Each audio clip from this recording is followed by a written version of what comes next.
It's not like I was through it three times. Yeah.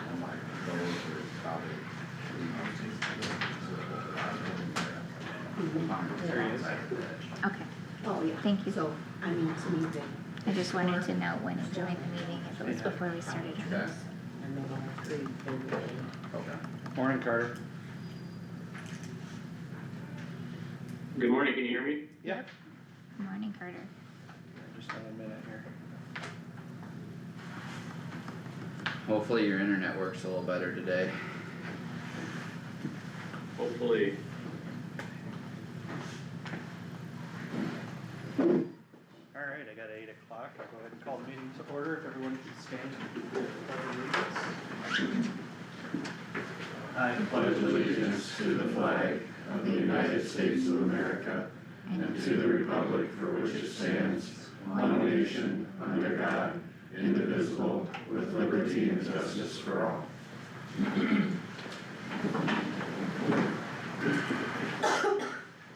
Alright, anyone here for public discussion? We'll start with Tom first here. Okay. Thank you for the time again. It's not good to look back through all those videos, because then you run across other stuff that brings attention. What? Tom, can you come up front and introduce Sure, yourself, you bet. please? Yep, go ahead. Going back through the videos, and one I ran across was grandstand repair or remodeling, and the potential use of tax incremental financing, the TIF. And we have quite a history here in Kossuth County. 1978, a group of citizens said we need to have a clinic, so they raised $125,000 so they could get a loan to put up the clinic. 1982, the addition on the hospital from the Driesman Memorial. The grandstand isn't gonna wait for a memorial, so that's kind of a different deal. 91, Elizabeth and Gerald Rochel, they donated quite a bit there for Seton to add on gym and help with the school. 2013, the Kossuth County Ag Museum, Ag and Motorsports Museum was formed, new building in 2013. But at the same time, Arlen Benstruder, here he gives money and plus all of his trades and stuff, which is, there's new stuff. There's 3 guys working on that now again to add more things to the train setup. 2013, Garrigan High School broke ground on a $3 million addition. I remember I was at one of the people that we were gonna go out and raise funding at the time. Before that, like they said, geez, we're raising money for the hospital, we're raising money, you know, there were 2 other big projects going on. And there again, the people in Kossuth County are very good at coming forward and helping out with these different projects. 2015, Ed and Betty Wilcox Performing Arts Center, just truly amazing. 2021, the Bulldog Stadium, redoing the entrance, ticket booth, bathrooms, concession stand. And here again, this was a deal, people went out and rounded up the money, you know, from the community and stuff. Had the pleasure of going to the January 15th Kossuth County Community Foundation Grant Awards. They gave away $176,000 that day to different groups. And it was interesting talking to different groups about how they raise money, you know, writing grants, like the one outfit was, they're out of Mason City, but they're the divers to rescue either people or things that are in the water. And one gentleman that I visited with, he talks about writing grants and stuff. And so they were appreciative of the money that they got that day. And now this year, the Iowa Hall of Fame Racing Museum building down at the fairgrounds, that'll be opening up either this spring or this summer. So, the Kossuth County Fair Grandstand renovation project, there again, it sounds like it's pretty urgent to get going with it. And yet, at the same time, there are people out, you know, getting donations and stuff. And I think this is another deal, you know, when you talk about estimate close to $2 million, you know, the money is out there. Back in one of the fundraisers years ago, a banker was on the committee and stuff, and he was talking about asking people for 25 or 50,000 or 10 or whatever. And he says, you have to, when you go out and raise the money, he says, you have to realize some of the people you're gonna talk to could write you out a check for the whole thing, the whole $1 or $2 million. And so that's something to keep in mind. My real idea here was just to come back, talk a little more about health insurance for Kossuth County employees. You guys have done a great job over the years being self-funded. There again, the last period you had, what, a $1.9 million claim and another one over $500,000.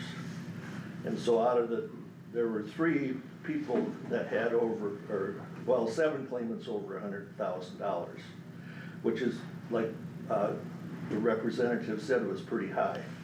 And then the period before, only 3 had over $100,000, which is more average. And so there again, no crystal balls, knowing whether or not you're gonna have, you know, additional big, huge claims like that and stuff. But there again, just because it happened one doesn't mean it's gonna happen, you know, be an ongoing thing.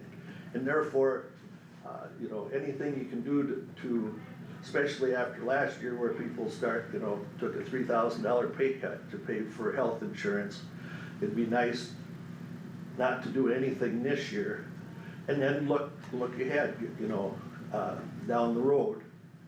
And there again, you know, the representative talked about current employees only paid 3.8% of the cost for their health insurance here in Kossuth County, and then they talked about a benchmark of 14.9. You know, and that's all over the state, and not every, you know, government, I think she said, and schools and stuff. But there again, which do we wanna shoot for?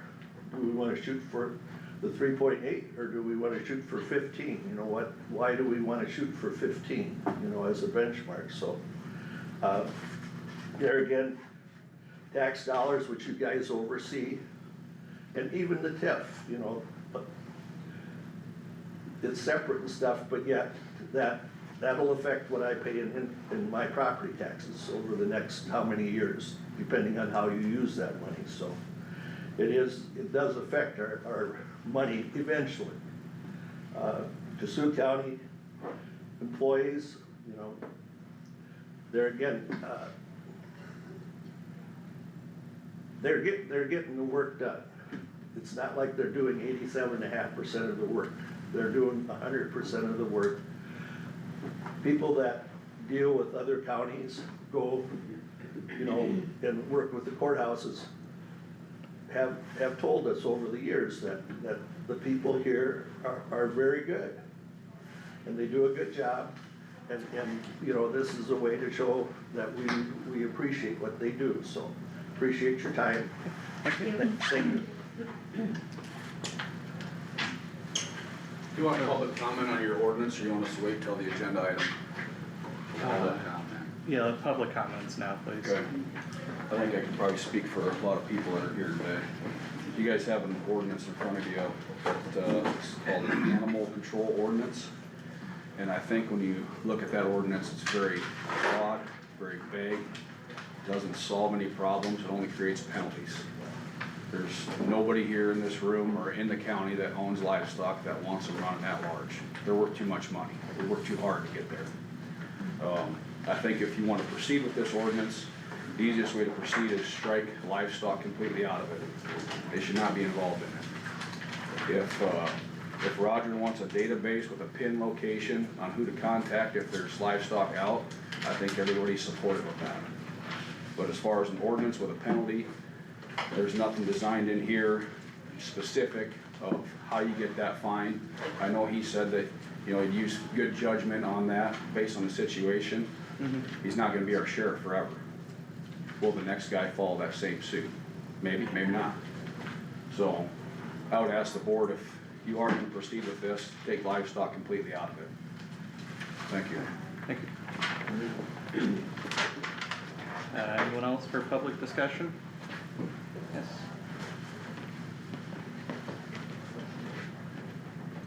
I'm Nancy Erickson, I'm a landowner affected by Summit Carbon Solutions.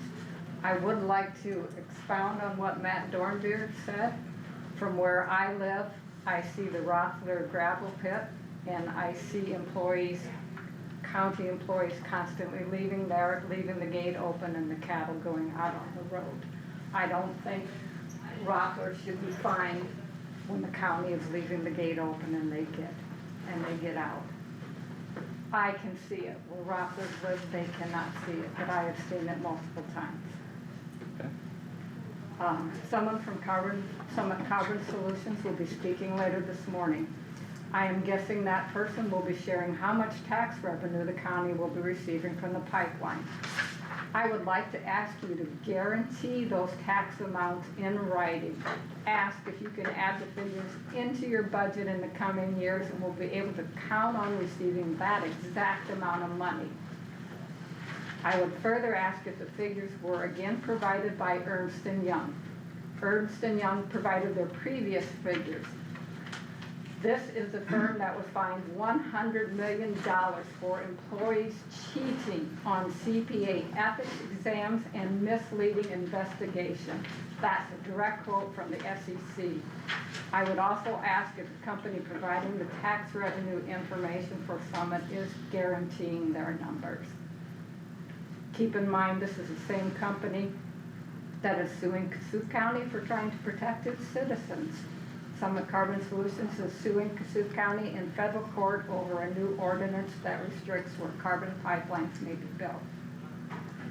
When the wind turbines came to Kossuth County, a lot of people thought we would get a lot of property tax money. That did not happen.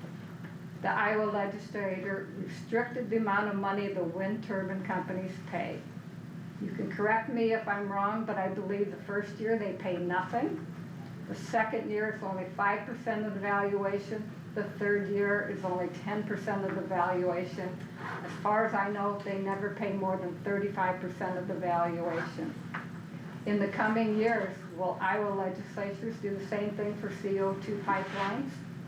Will they reduce or eliminate the amount of money CO2 pipelines have to pay in property tax, leaving us with nothing or next to nothing? I have not seen any bills about it in the legislature, but I will not be surprised if that happens in the coming years. My personal experience with Summit has not been good. For example, Summit wanted to survey my property and eventually did send a restricted certified letter as required by law, but that did not happen until after I caught a surveyor on my property and asked him to leave. I did accept the letter when they sent it. In the letter, they gave a phone number to call to notify them about tenants. I called that number and received a message that I'm not allowed to make a call to that number. And I would like to prove that.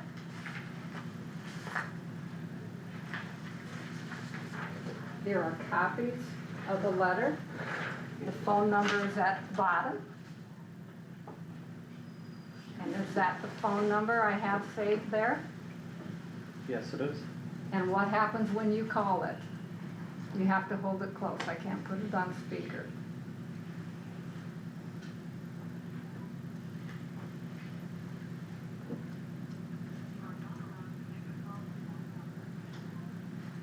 I am not allowed to call it. That's just one thing that someone has done to us. I'm guessing Summit will talk about the PHMSA proposed regulations for CO2 pipelines. I would like to read a small portion of that regulation. Because carbon dioxide has a density 1.5 times that of air at standard temperature and pressure, released carbon dioxide vapor clouds can sink and displace oxygen before dissipating, potentially resulting in asphyxiation of human life. Previously, some representatives have sat in here and said it's no different than the bubbles in your can of pop. I've never been asphyxiated by a can of pop. In PHMSA's regulations on page 102, the risk carbon dioxide pipelines posed to the public and the environment are not adequately addressed in the existing requirements. Therefore, PHMSA is proposing adding additional safety measures for onshore, newly constructed, relocated, replaced, or otherwise changed pipelines transporting carbon dioxide located within 2 miles of any residence, business, or place of public assembly. First, those operators would be required to retain documentation supporting their decision to position the pipeline at that location. Second, operators of onshore carbon dioxide pipelines would be required to perform a population density survey to understand and catalog the locations and needs of affected entities that are located within an emergency planning zone, 2 miles on either side of the pipeline. Now this proposed regulation was up for public comments for 60 days. I don't know if this regulation will stay in there or if pipeline companies have submitted comments that they don't want this regulation in there. I think it's good. I hope it stays. My entire family that lives out in the country is in that 2 mile hazardous zone. So this is very near and dear to my heart. Also, my husband and I live only 1,500 feet from that pipeline. Our garden is 1,200 feet. When I take pictures of the sunrise in the morning that I post on Facebook, I'm often a lot closer than that. My nephew Ben and his family, my nephew Greg and his family are 750 feet away. My nephew Ben's about a half a mile away. This pipeline is not the same as bubbles in a can of pop. Thank you. Thank you.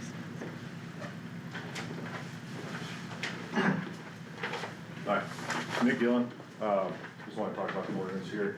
So, here in Kossuth County, we probably have, I'd say, 7 out of the top 25 hog producers, right? And a lot of that hog production's done by contract growers. We have ownership in all those animals, contract growers don't own them. Who's gonna be responsible if contract grower gets hogs out? That could be a big financial issue for us. It happens. Most time hogs wanna go back in the barn if they get out, right, because there's feed in there, but it does happen. While they're in transport, we have contract haulers that do it.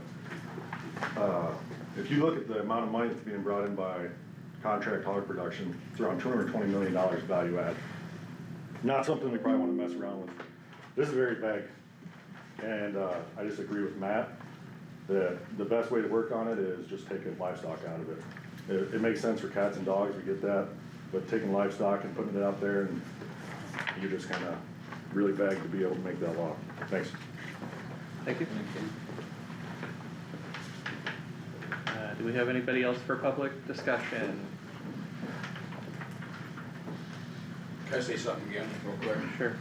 Some people don't like talking in front of the board or in front of public, so let's just have a show of hands if you'd like livestock removed from this ordinance today. That speaks.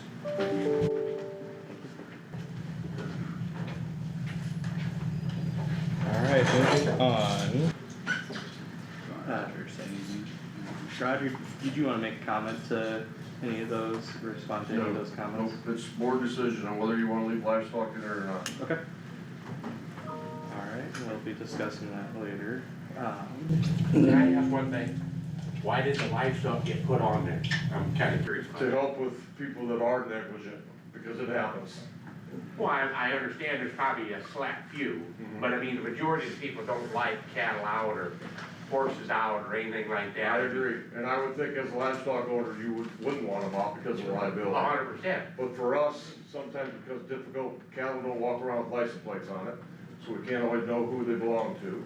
It's hard to track them down sometimes, and horses, and sheep. Yep, It's not just cattle. So when it happens, we wanna have a tool And, I know I mentioned earlier that it's nothing that we're going to go out and intentionally hunt down, try to write tickets on it, but it's a tool that we can have for somebody that is negligent.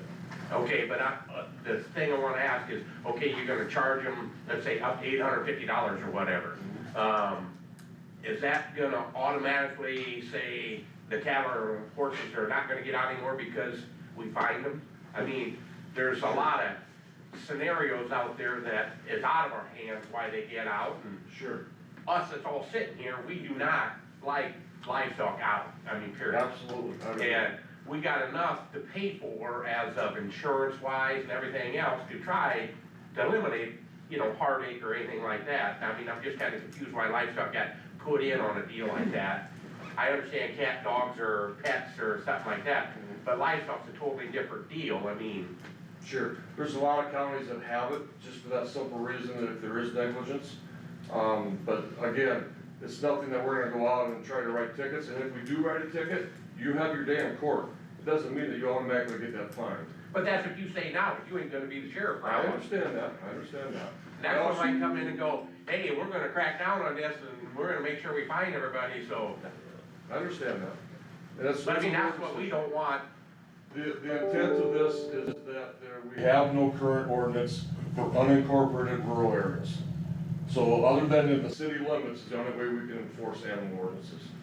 If they're in the city limit. Yeah. If it's in the rural unincorporated areas, we have no ordinance for it. None. A few years ago, I seized 88 head of cattle.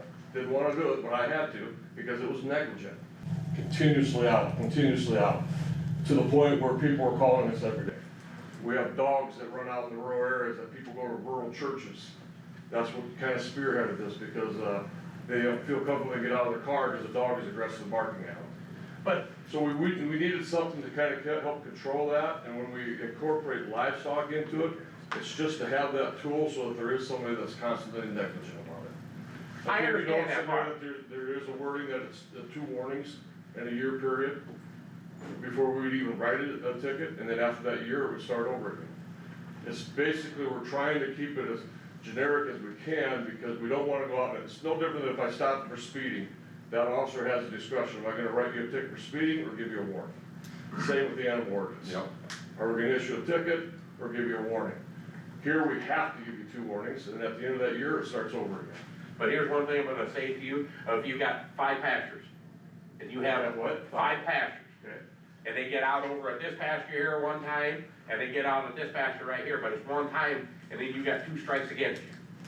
And then the next time you have you're gonna have to pay. Well, Right? you could be cited for the Yeah. time, correct, yes. Just my opinion, I think that's just wrong to do it that way. And I respect your opinion. In my position, those 5 pastures, I don't know who owns those cattle. But, like me, at your guys' place, you guys all know where my cattle are all at, and you guys call me right away if there's something out. Absolutely. We've done that for as long as I've been. Yes, and I think majority of the people or everybody should have that at your disposal, so these pastures, okay, that's who's so-and-so, that's Dave Garvin's, that's, Rothers or whatever, so you know exactly who to call. But Right. there's sometimes that it ain't even ours. Right, It correct. sounds stupid, And there's a lot of times when we call, and they're like, I have no idea whose cattle they are. Yeah. They wander for miles at times. yeah, And but we are there to sit and help to get them back in for other Absolutely. people. Absolutely, absolutely. It's a board decision. Yeah. Now, whether they wanna keep livestock in there or not, does not matter to me. I'm looking for a tool to help us with people that are in the unincorporated areas that are negligent about it. And trust me, it happens. We get dog calls every day. When I took this job 38 years ago, I never knew I was gonna be a dog catcher. It's every day. So when we looked at it, it's like, okay, let's incorporate so we have that tool so that there are negligent people with things other than a dog. Yeah. And it happens. I'm not gonna name names, but there's places all around the county where it happens every day. If you wanna come over and look at our call log, I can show you how many calls we get for animals. It's unbelievable. I'm just saying, I Yes. just don't like the We got animal. And I understand your concern. I'm only here another 3.5 years. Next sheriff might say, you bet, we're gonna enforce this all the time. I'm not looking for a tool to help us. We have all these contract growers, and we own dogs, right? We own the physical animal. And the contract grower in the north part of the county has hogs that get out, and then we have somebody down this part of the county that gets out, there's two. Is that back on me, or is it on the owner of the facility? That's, I would imagine be the owner of the facility. It doesn't clearly spell it out in here, but I can say it. It's up for, you have someone that's an animal activist who doesn't like, protein consumption, and they wanna start going after things like this. It's a pretty easy way, when you're not here to enforce it, we don't know who's gonna be next, hopefully we never get to that point, since we are a rural county, but it could happen. That's what I'm just wishing there was more that, tells us what we're gonna be up against. I agree. And unfortunately, with the state law, it doesn't give me a lot of variance. That's why I mentioned here a few years ago, I actually had to seize 88 head of cattle because I had to follow the state laws. We're looking more for a county ordinance so we could do that without having to go that extent. Because that was an expense to the county as well. But was that an extreme case? It does, but Okay. it was another example of someone who was intentionally negligent. Okay. Didn't worry about So fixing the you fence, didn't had, care about it. you had something at your disposal being a state Correct. thing.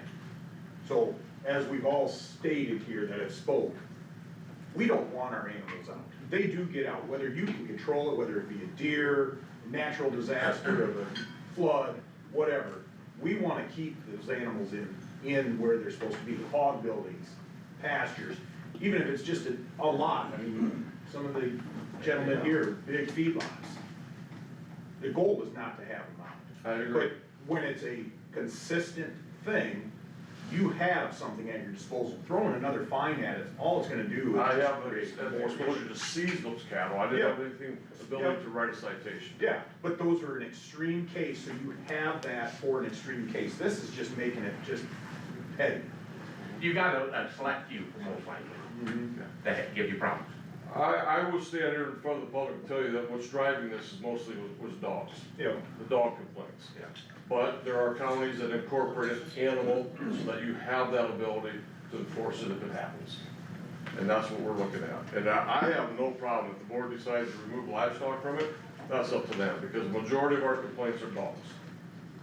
That's the main reason we're here, to hopefully leave the livestock off of the deal. And I think all livestock owners here would be glad, you know, you're saying, well, we got pasture here that's got cattle out. I think we'd all be happy, hey, we need to update where our pastures are. Every year. So you have, Just go in, we'll put the you sections. know where things are at. Pastures.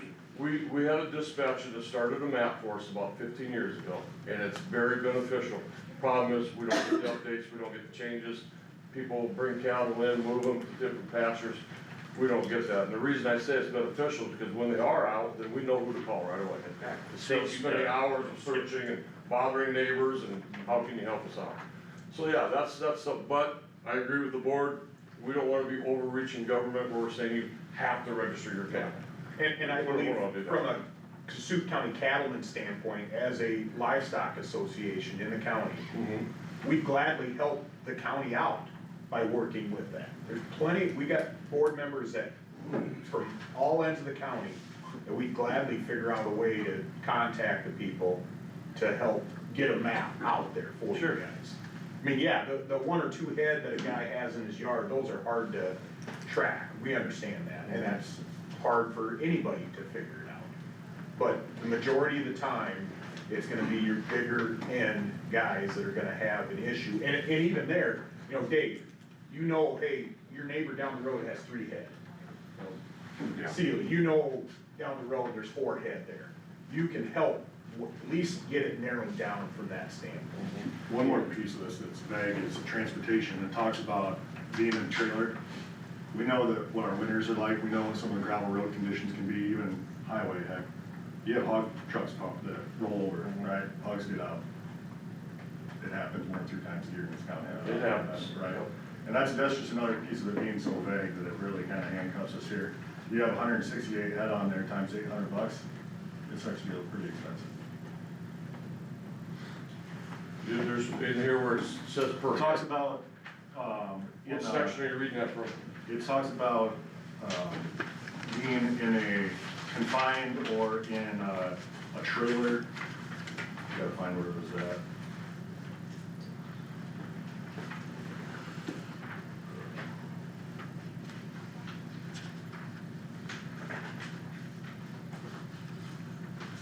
I thought it was in the containment.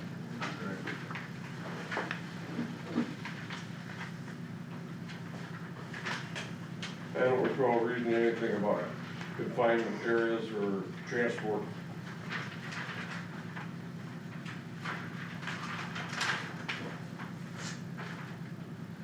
Restrained within a motor vehicle or housed in a veterinary. Which section are you under? Section 2E. At large.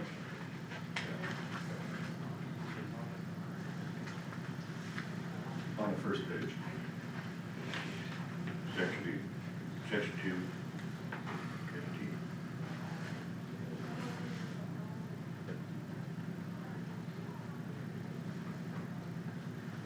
Yeah, that's under definitions. It's basically talking about, at large means any dog, cat, or domesticated animal or livestock found off the premises of such animal's owner and not under the control of a competent person, restrained within a motor vehicle or housed in a veterinary hospital or kennel, barn, or pen. The premises of such animal's owner should not include any public property. This premises only include private property. So that's just defining on what at large means. So it doesn't mean if the trailer trips open? No, that's an accident. That's, at large means, Everything that gets out is an accident. right. It happens. Roger, I feel everybody in the county, for the most part, would voluntarily, give you their information to have a database with a pin and a location. So if there is livestock, an issue, whether they're out or a complaint, that you could call, and 99% of the people are gonna help you figure that out. I agree. And like Ben said, maybe the cattlemen can take part in helping contact people and saying, hey, you know, where are your cattle gonna be at this summer, what pastures do you have rented, we'd like to update the sheriff's database. I think that'd be a great tool. In the instance where you seized 88 head of cattle, even if you would have fined that individual 10 times, do you honestly think it would have changed the situation? No. So, all the rest of us are gonna suffer because of one person. I just feel, at the end of the day, take livestock completely out of this. You can get your help with the dogs and cats and stuff that are a nuisance in the county, and the rest of us sitting here and people that couldn't attend will do our due diligence to help get your database up to date. And I think again, you'd have that's a the lot board, more happier people. that's the board decision. I, as a sheriff, don't wanna mandate that you call me and tell me where your livestock are. No, I don't, I'm not saying a I mandate, believe but I that's a little think, overreaching, but I will tell you that we spend hours at a time looking for livestock owners when we don't know who owns them.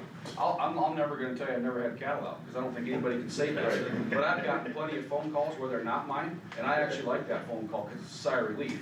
But I will stay there at the scene and help whoever they are, or try to help figure out where they're at, get them put back in if I can. If you start putting fines against stuff, and they're not mine, I'm out of here. I don't want nothing to do with this. I don't want my name attached to it. And I think I'm speaking volumes for the people sitting here and the ones not here in the conversations I've had. Sure. So I think people are more than willing to volunteer to help you identify locations and update your database. But when you start putting fines or possible fines imposed on people, they get a little upset. So I think the best thing is just strike livestock from the ordinance. And I want you guys to know that it's not just livestock, when we talk livestock, it's not just cattle. Right. We get horse calls. Oh, yeah. sheep calls, everything, so, yeah. Okay, anything else for me? I'm supposed to be doing an interview right now. Okay, thank you. Thanks, Roger. Tammy, would you call me when it's up for the, on the pay scale? Yeah, I'll come back. yes, absolutely. Thank you. Alright, anything further for public discussion? Hearing none, we'll move on. I need a motion to approve the agenda and minutes dated February 11th. So moved. Haas, second by Stecker. All those in favor say aye. Aye. Any opposed? Same sign. Motion carried unanimous. Next up, we have discussion, decision, review and approve claims and conservation claims. Do I have a motion? You guys hit that? Yeah, we did, yep, so moved. Moved by Garmin, Second. Second? Yeah. second by Stecker, yeah. Who was the first? All those in favor say aye. Aye. Aye. Aye. Aye. Any opposed, say nay. Motion carried unanimous. next up we have knowledge budget status report. Anybody have any questions on that? If not, we'll acknowledge that, thank you, Tammy. And up next, we have update from the secondary road foreman. Morning, guys. Morning. Anything you wanna highlight for us?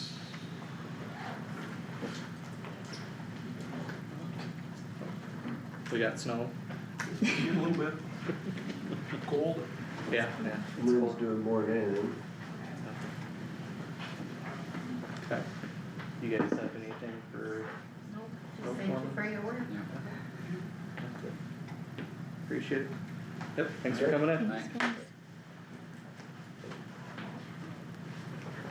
Up next, we have our monthly update from Veterans Affairs. Dan, you're up. Good morning. Good Morning. morning, Dan. I sent out my packet on Saturday, since I didn't get it done on Friday. My daughter decided to have a baby that day, so. Oh, Congratulations. Baby girl. congratulations. Oh, congrats. All right. Some metrics for the month of January out of my office. I had 30 phone calls, 73 messages, emails, and snail mail. 22 walk-ins, 30 scheduled appointments. One of those appointments also being Sorry, outside. gentlemen, if you guys are gonna talk, can you take it out to the hall, please? Yep. Oh, is Derek, it? can you grab the door, since you're just walking, thanks. We had one veterans transport, no hearing aids repaired since they have retired. I'm directing all veterans to turn those into audiology at the clinic they are assigned to for right now. Submitted 88 VA forms for consideration by VA. Currently tracking 1,244 records.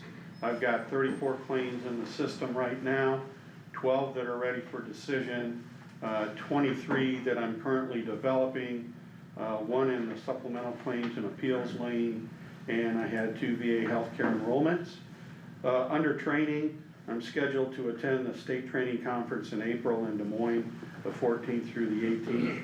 And then pending the 2025 dates by national, I'm looking at the advanced appeals course when those dates have been scheduled, and those are still to be determined. Working on planning on having the mobile medical unit here on Monday, March 3rd. So we'll start touching base with KLGA and running some of those ads. For the month of December, I had, like I said earlier, 88 forms, and then I'd submitted 62 of those. Completed claims for the month of December was $3,747.13, and then $18,129.90 in retroactive benefits. And that completes that for the monthlies. The ad hoc reports there, kind of self-explanatory on a lot of those. The key thing that I did start tracking was the accrued benefits, and that's based upon month of death.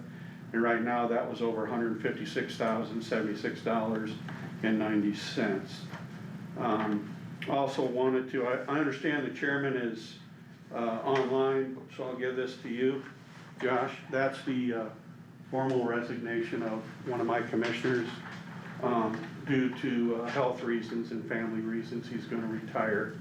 So what that will require is the process of going about selecting a new commissioner.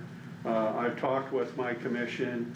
We're looking at getting some ads put in the local paper here as well as the Bancroft Register. I've got to get some quotes on that. And then I got to talk to KLJ about some service announcements on that as well. So if you know of someone who's a veteran and may be interested, please have them give me a call. I'll be happy to work with them on that. Still working on my continuity of operations plan. I've started it. I'm about a third of the way through it. I still have a lot to do to finish that up. Working to try and contact Mr. Maury on scanning and preserving our county grave records books. Now we got 1 through 3 digitized.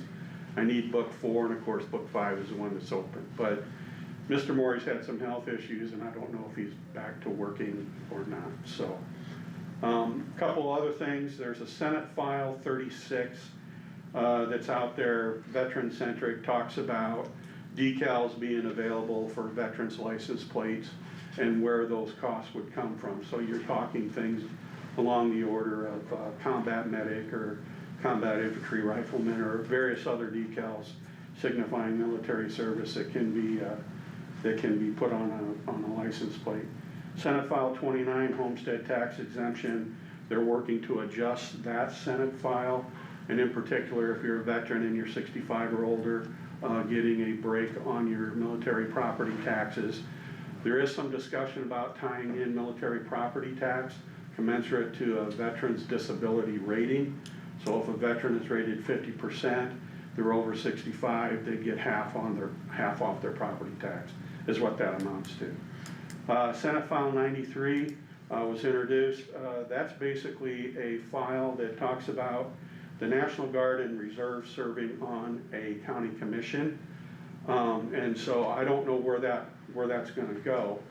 But currently, if there was somebody in the Guard or Reserves that's currently serving that wanted to be on a commission, this piece of legislation, if approved, would facilitate and allow for that. Senate File 1048 is a bill to change some of the wording within the code to reflect the Iowa Department of Veterans Affairs over the National Association of County Veteran Service Officers. Right now, the continuing education units come from the directive of national. So this ordinance, or this bill, if approved, would talk about changing that, whereas the commandant of the Iowa Department of Veterans Affairs would dictate the CEUs as opposed to the nationals. And then there's some additional wording in there to further clarify that. Been a busy month, got quite a few things going on. Looking forward to getting the mobile medical team here in March, but subject to your questions, that's all I really have. Okay. Sounds good. Thank you. Appreciate it. Thank you. Thanks, Tim. Alright, moving on, we've got discussion, decision, approve rental agreement and rates for emergency response complex with E911, EMS, and EMA. Morning, guys. So last week, we kinda had some discussion through, budget times, and we were just kinda having, put out some, rough numbers, and, I think the idea was just kinda discuss this with you guys this morning. Anyone have any word they wanna begin with this, or? Do we wanna start on utilities? That's been discussed before. Where are you guys at with that for percentage split or anything? Any discussions there? The numbers that have been thrown out on utilities have been the 45, 45, 10. I guess to me, the utilities is based on the usage of the building more so than the area occupied. I'm fine with paying that percentage of utilities because I do utilize that training complex a lot. So I'm fine with that split for EMS. Yeah, I wonder if the board shouldn't pay part of that too with the sheriff's department using it in general county stuff, but 911 is fine paying a portion. All we have down there is a pickup, so we don't use very much. And then once a quarter, we have a meeting where we use the general area, but otherwise, you know, we're really not in that building at all, so. How much electricity do those cameras use, those traffic cameras that law enforcement has in that building? Yeah, that's, I don't know, I think maybe the board should pay 10-20% or something, towards that. I suppose 911 could park their pickup outside, but it's a lot nicer having it inside when we do need it, so. But otherwise, you know, if you wanna charge us rent, 911 is fine with that too, so. Rent, utilities, I think we should be putting something away for future repairs, cause that building is old, whether that's 911, EMS, EMA, or whether that's the board, we definitely need to be putting some funds aside for that, so. Sure.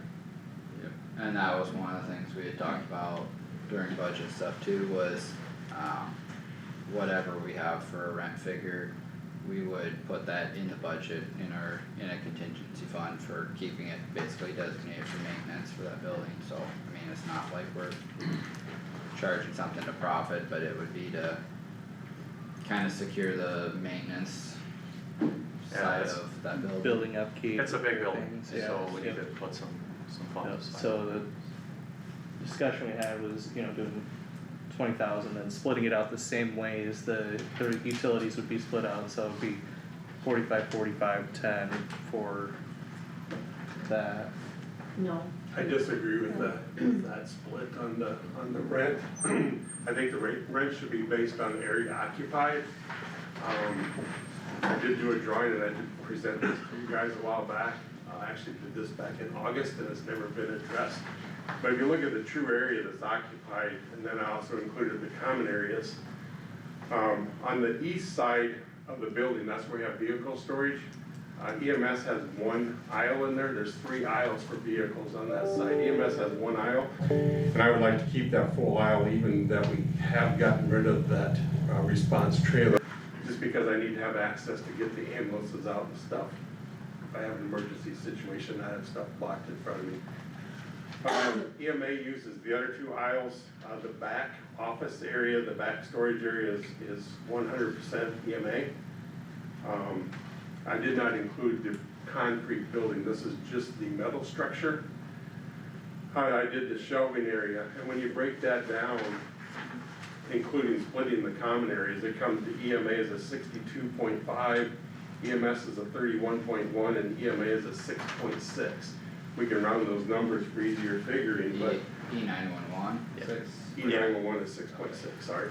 said EMA twice. I did. Just wanted to confirm. EMA is 62.5, 31.1, and 6.6.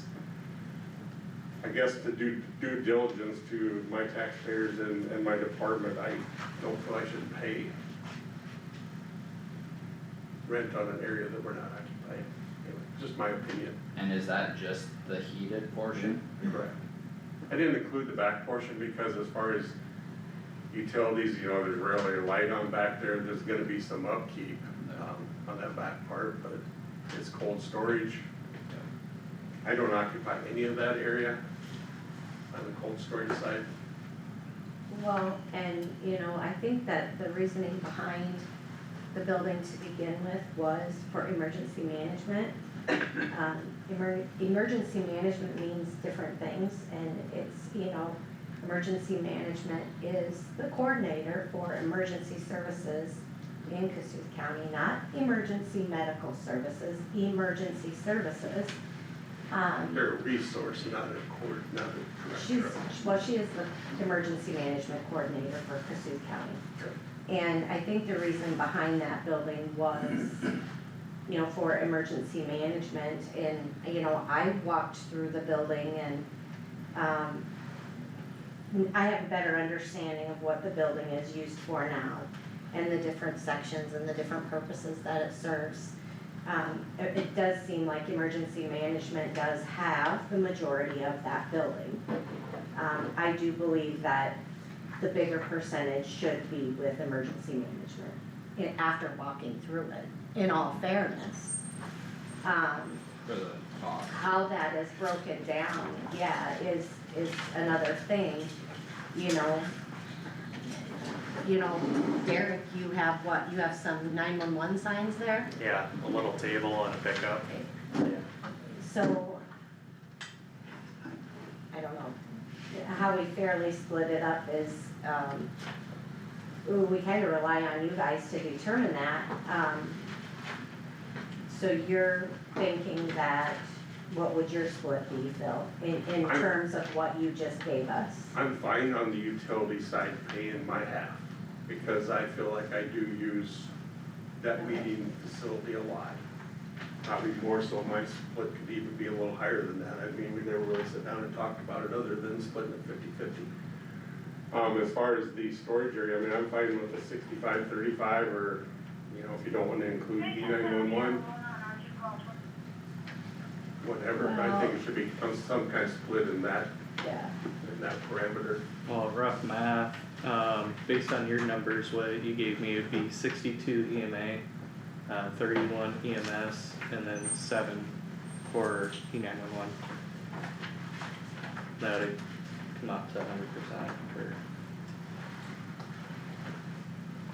is that something that? Or 60-30-10, just instead of doing a .2, 60-30-10. 60-30-10. How do you On guys the- feel about that? Everybody?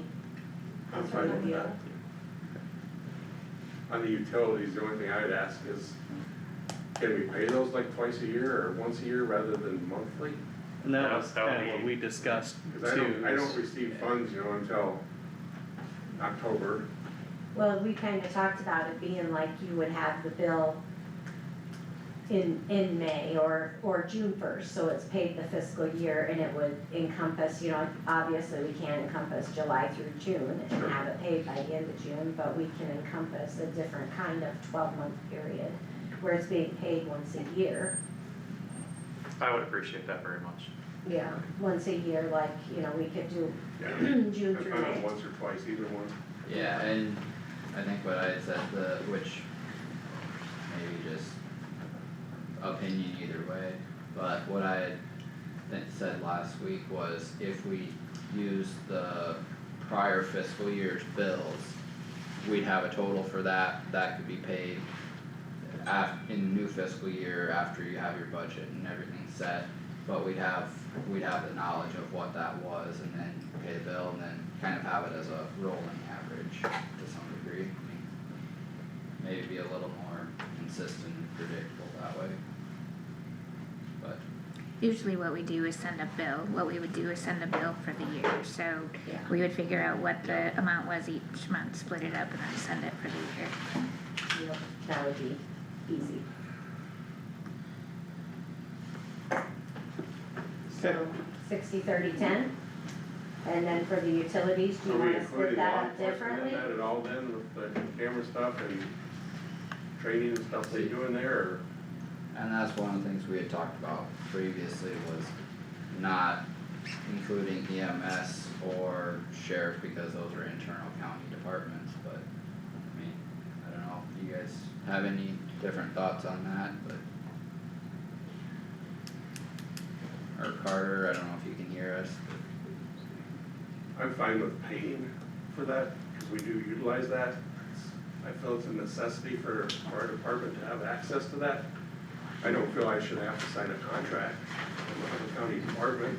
I don't feel I should have to sign a department, because if you guys make a decision that I have to pay 30% of the utilities, I have no choice but to pay 30% of the utilities, whether there's a contract in place or not.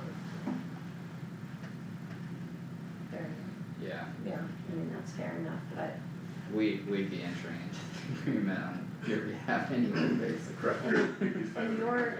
and your funds are paid by tax dollars, and They're basically same. what it would be doing is just reimbursing the other tax dollars, it's just basically flipping money around, Yeah. honestly, for you, Well, so. Except for the rent, because the rent basically what that's doing is it's putting it into a fund for the maintenance of that building. But it's True, still. but Utilities. Yeah. it's still tax dollars, Yeah. it's still property tax owners' dollars.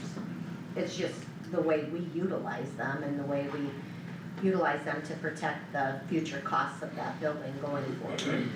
So then I have a question, and if we're gonna pay the rent and the utilities, then that allows us to have access to the cameras and access to heating and cooling the building as well, so different than renting a building from somebody else. We should have that ability to control if we need to. I mean, granted, the departments are good to work with, but I still feel like sometimes after hours, I don't wanna call them if we're in there.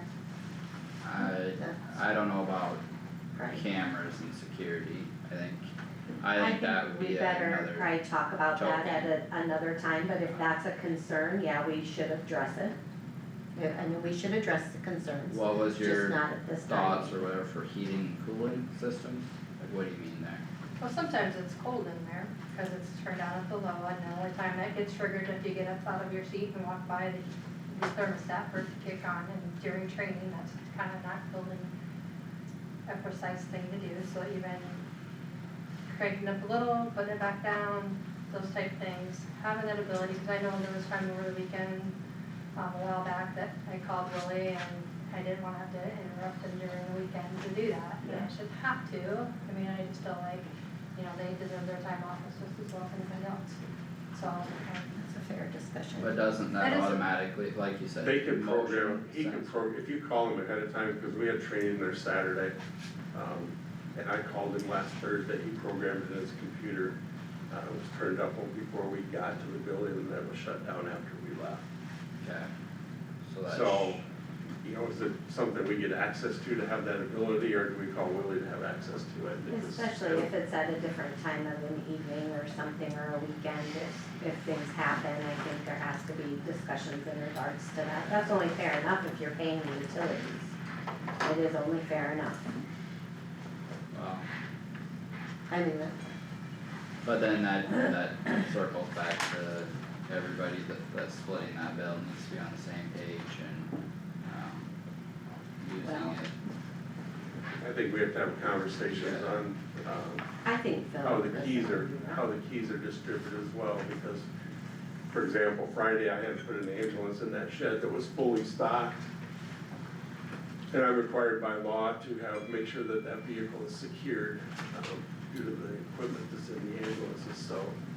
I think when we do put keys out to other people, it needs to be a conversation had by all, so we know what's going on there. If I need to move something or secure something further. And I did minus it's just an extension cord, but it up and walked away, I don't have any idea where it's at.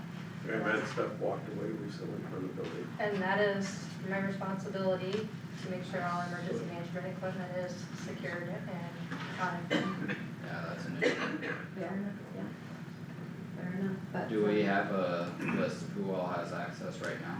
I had a list going, but then all of a sudden I have no idea how I don't have duplicates access to got give made or, anybody keys. I've never given a key out other than one I have.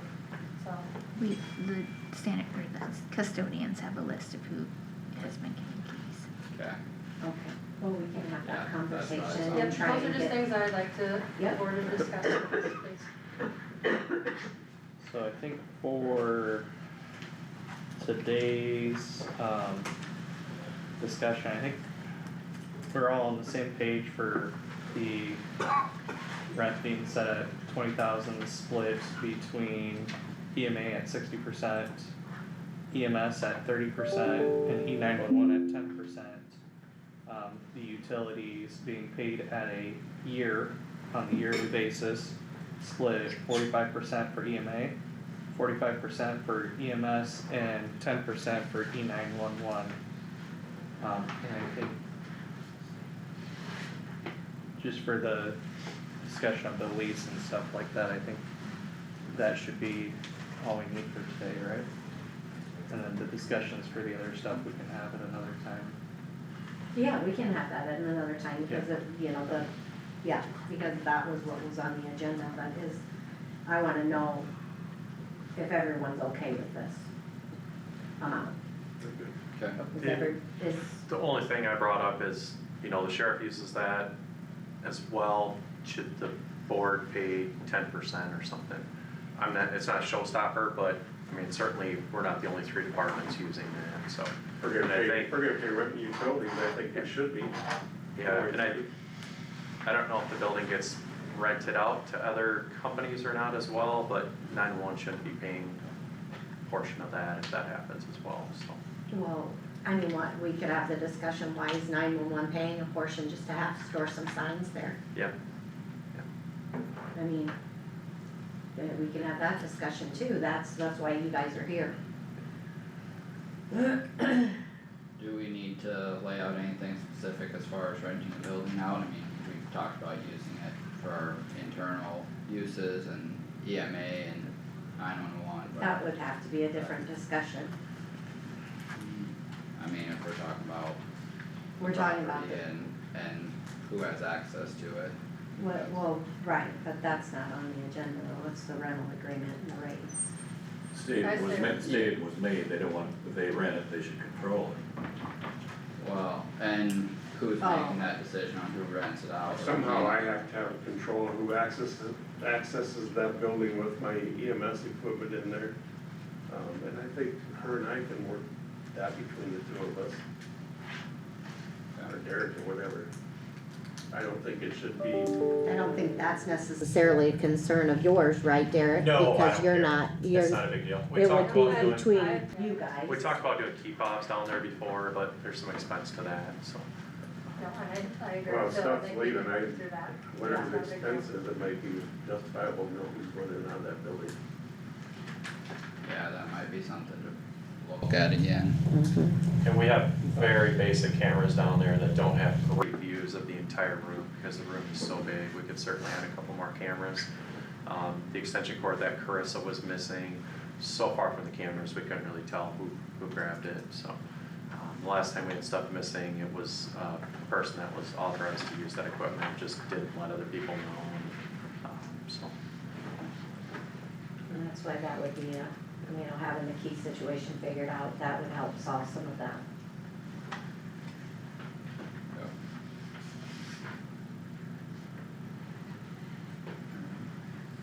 Anything else? Are you okay with the 10? Yeah, that's fair enough for us, we don't hardly use any there, so it's fine with me. I don't have any issue charging departments rent. I mean, all we're doing is it's more of a forced savings account. That's essentially what we're doing for the building. For maintenance, yeah.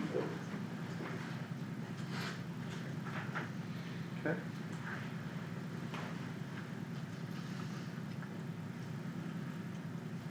I guess, I'd entertain a motion to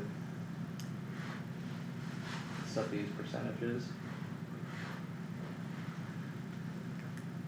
I can make a motion, sounds like they agreed, I have no dog in the hunt. So we're talking about 45, 45, 10 on utilities, and, is that correct? Yeah. You get something else to say? Nope, Okay. that was, Okay, and then the 60, 30, 10 on utility, or on rent, is that right? Is that correct? Yep. Okay, I'll make that motion. Then do we need to include that the rent is set at 20,000 split between those percentages? Are you okay with that? Yes. do we need to put in there that the utilities will be based upon, you know, May through June, or June through May, I mean? No, Does I'm it not, really I'm not matter? gonna make that motion. My motion's not gonna include that. You wanna change it, but I'm not gonna. No, include that. I was just asking if it needs to be in there. No, I Oh. don't think so. I'll second the motion, it's on the floor. We got a motion by Haas and second by Stecker.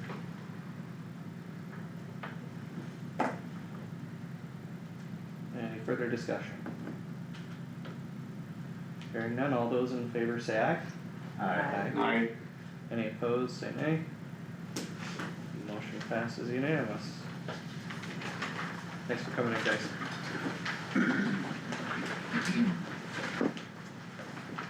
Alright, next up we have discussion decision approved pay scale for position of office manager at Kossuth County Sheriff's Office and discussion with HR attorney regarding salary resolution phone call. Yeah, we were pretty late on public discussion, so it'll be a little while after. No, I think we had it scheduled. Oh, we're only 2 minutes behind on the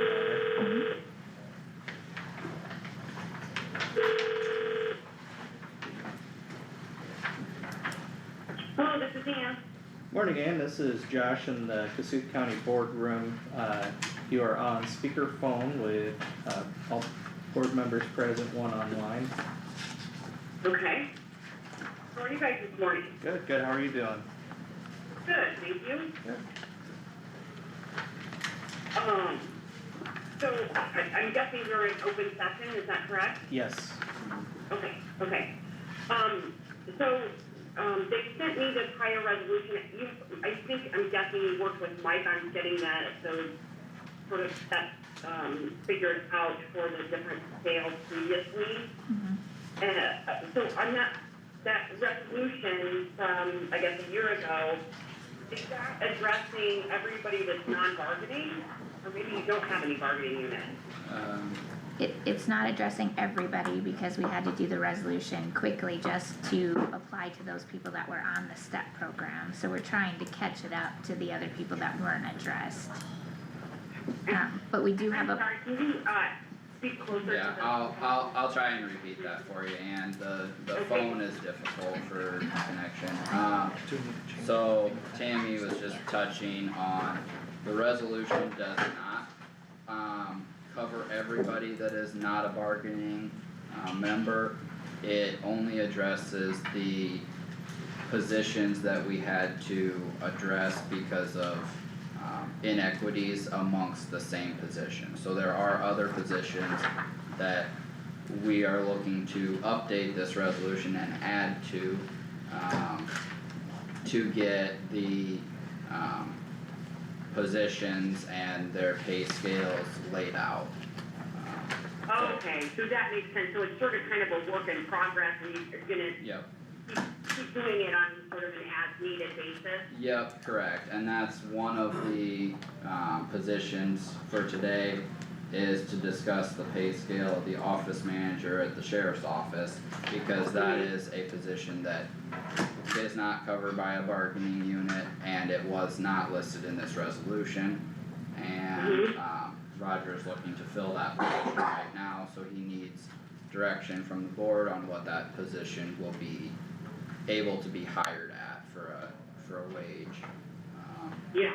So, I guess, and I can dive in if anyone else wants to chime in, let me know, but one of the things that we had discussed, last week a little bit was the way the resolution's laid out.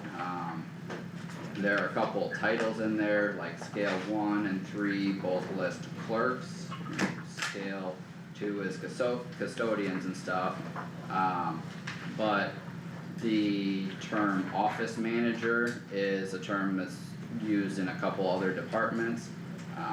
Do we need to match the salary for that title across all those departments at the same rate, or do we just build more scales specific to those positions, or do you have any advice on that?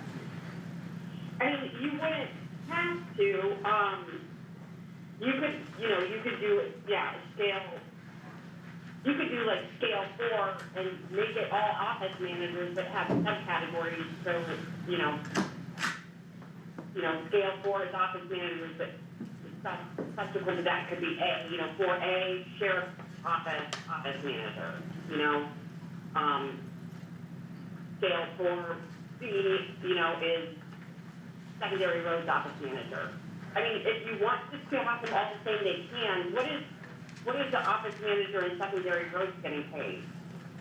And that's one of the pieces of the discussion, the office managers across various departments are not at the same salary currently. But they don't have the same job description either because they are doing different duties.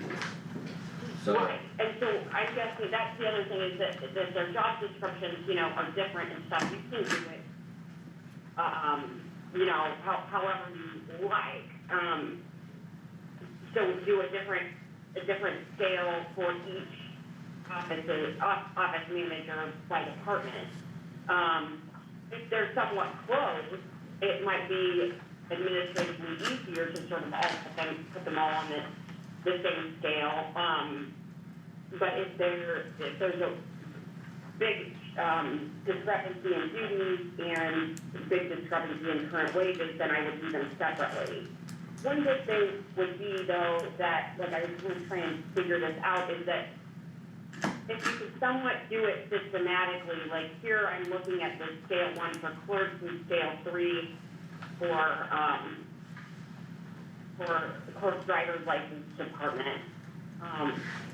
It looks like after 6 months they get a $5,000 increase, and then I was going to try and see if between that 6 months and 1 year point, if it is a percentage. No, that wouldn't be a percentage, that would have gotten, to reach the base of other people in that same position, so that would have just been kinda the wage numbers that were in effect at the time. So it's not a percentage of like 45 to 48 and change, and then we know that we'll have to update this resolution at the new fiscal year to account for any Right. raises as well, so that will probably move the last figure on each of those schedules or scales. Okay, and I think in the email that I was sent, you already know what you want the 1 year to be. It looks like, when I do figure it out as a percentage, for scale 1, between the 6 year and 1 year is about 8% increase, and on scale 3, between 6 months and 1 year is about 9%. So, I mean, I guess if you just wanted to use that as a benchmark, and then you want the office manager for the sheriff, the 1 year point to be 53,655. That was what she's making currently, is 55. that amount Yeah, there? that would be the current pay for the current office manager. And is that what the board wants the ending or the 1 year salary to be? I would think so. Roger, do you have any thoughts on that, or? No, that's why I asked for it to be on the agenda, because I'm in the process of taking applications right now. And our current office salary, manager salary is a little over 53.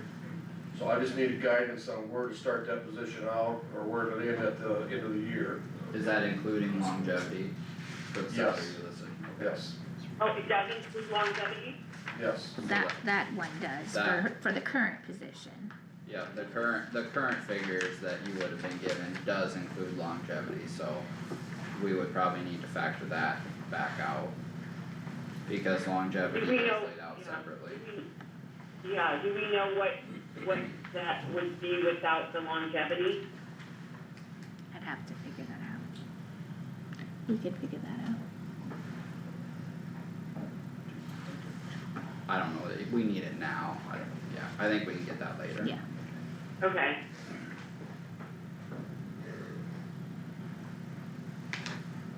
Well, okay, let's, So I mean, I guess just to make it simple, for these other positions that aren't covered, can we just add more scales and kind of lay out the same structure that we already have, so that they're listed specifically? 'Cause I think that'd be fairly simple to accomplish. yeah, you can totally do that. Kyle, for today's, can it Um. just pass by motion? And then the resolution will be approved in July, so we're not doing it double. Yep, and Tammy just asked a question I for think we'd like, just be approving for adding the for scale. today, Yeah. for today, when we're talking about what the office manager for the sheriff's office will be at, can we do that by a motion today, just to have something on the record and then follow up with the resolution at the start of the new fiscal year? Is that okay, or do we need to do a resolution as soon as possible? No, you can do it by motion and then just update the resolution with every, with everything at, for the fiscal year. Perfect. Do you know what you want the start to be right now, or the scale? Right now, we're targeting 4% pretty much across the board. So if we factor out the longevity and that would get us today's, and then at the new fiscal year, we would have percentage raises from there. So, I don't know if anyone else has any thoughts, but I think we can do some simple math after we get done with the phone call and get that figured out. Right, but trying to mimic the sort of scales we already have set up. I did this, and this includes longevity, but you can back that out. So put the 1 year at 53,655, 36 cents. Then I took 9% off that, which would make the 6 months at 48,826.36. I think we just did round numbers for the starting wage and the Yeah. 6-month probationary, and then the actual, like, end target was the 1 year, so I think we can solve that pretty easy. Right. So what I would do is take out the longevity, then that's your max, your 1 year, up to 53,655, take the longevity out, that's your 1 year max. Then figure out what 9%, 8 or 9% of that is. Deduct that 8 or 9%, make that the 6-month mark, and then you deduct 5,000, I guess, for the start. Does that make sense? Yeah, I mean, I don't know if anyone else has thoughts, but I'd probably make the starting and the 6-month both round figures to some degree, and then just have the actual target be 1 year, where we have a odd change. Then we're only really doing math on one, so. You guys have any other questions, or? I don't know.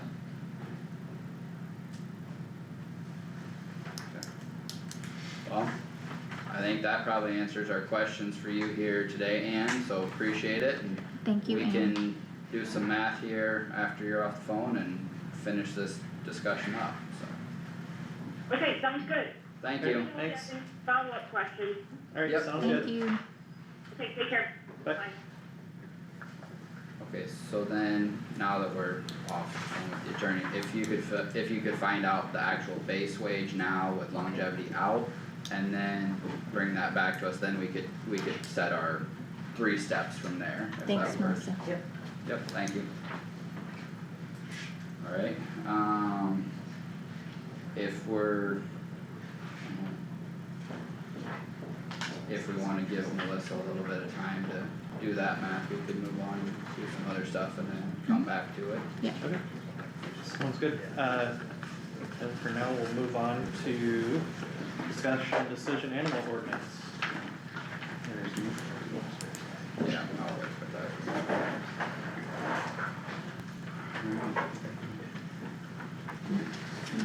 So I think we all heard in the public discussion, there's a big push to remove the livestock definition out. What are your guys' thoughts on that? I guess I would sympathize with a lot of the concerns that were voiced before. I do think there's, to Roger's point before, there are the occasional rare situations out there where something does need to be addressed, but there is extreme fallback for that in the state code if needed, so I do see both sides of that. The other points that were brought up, especially in regard to contract hogs and whose responsibility those are, that's a good point. It is very vague in the ordinance, and I guess personally, I don't have any intention of targeting those type of situations by an ordinance like this, so I think if that is a concern, we do need to address that.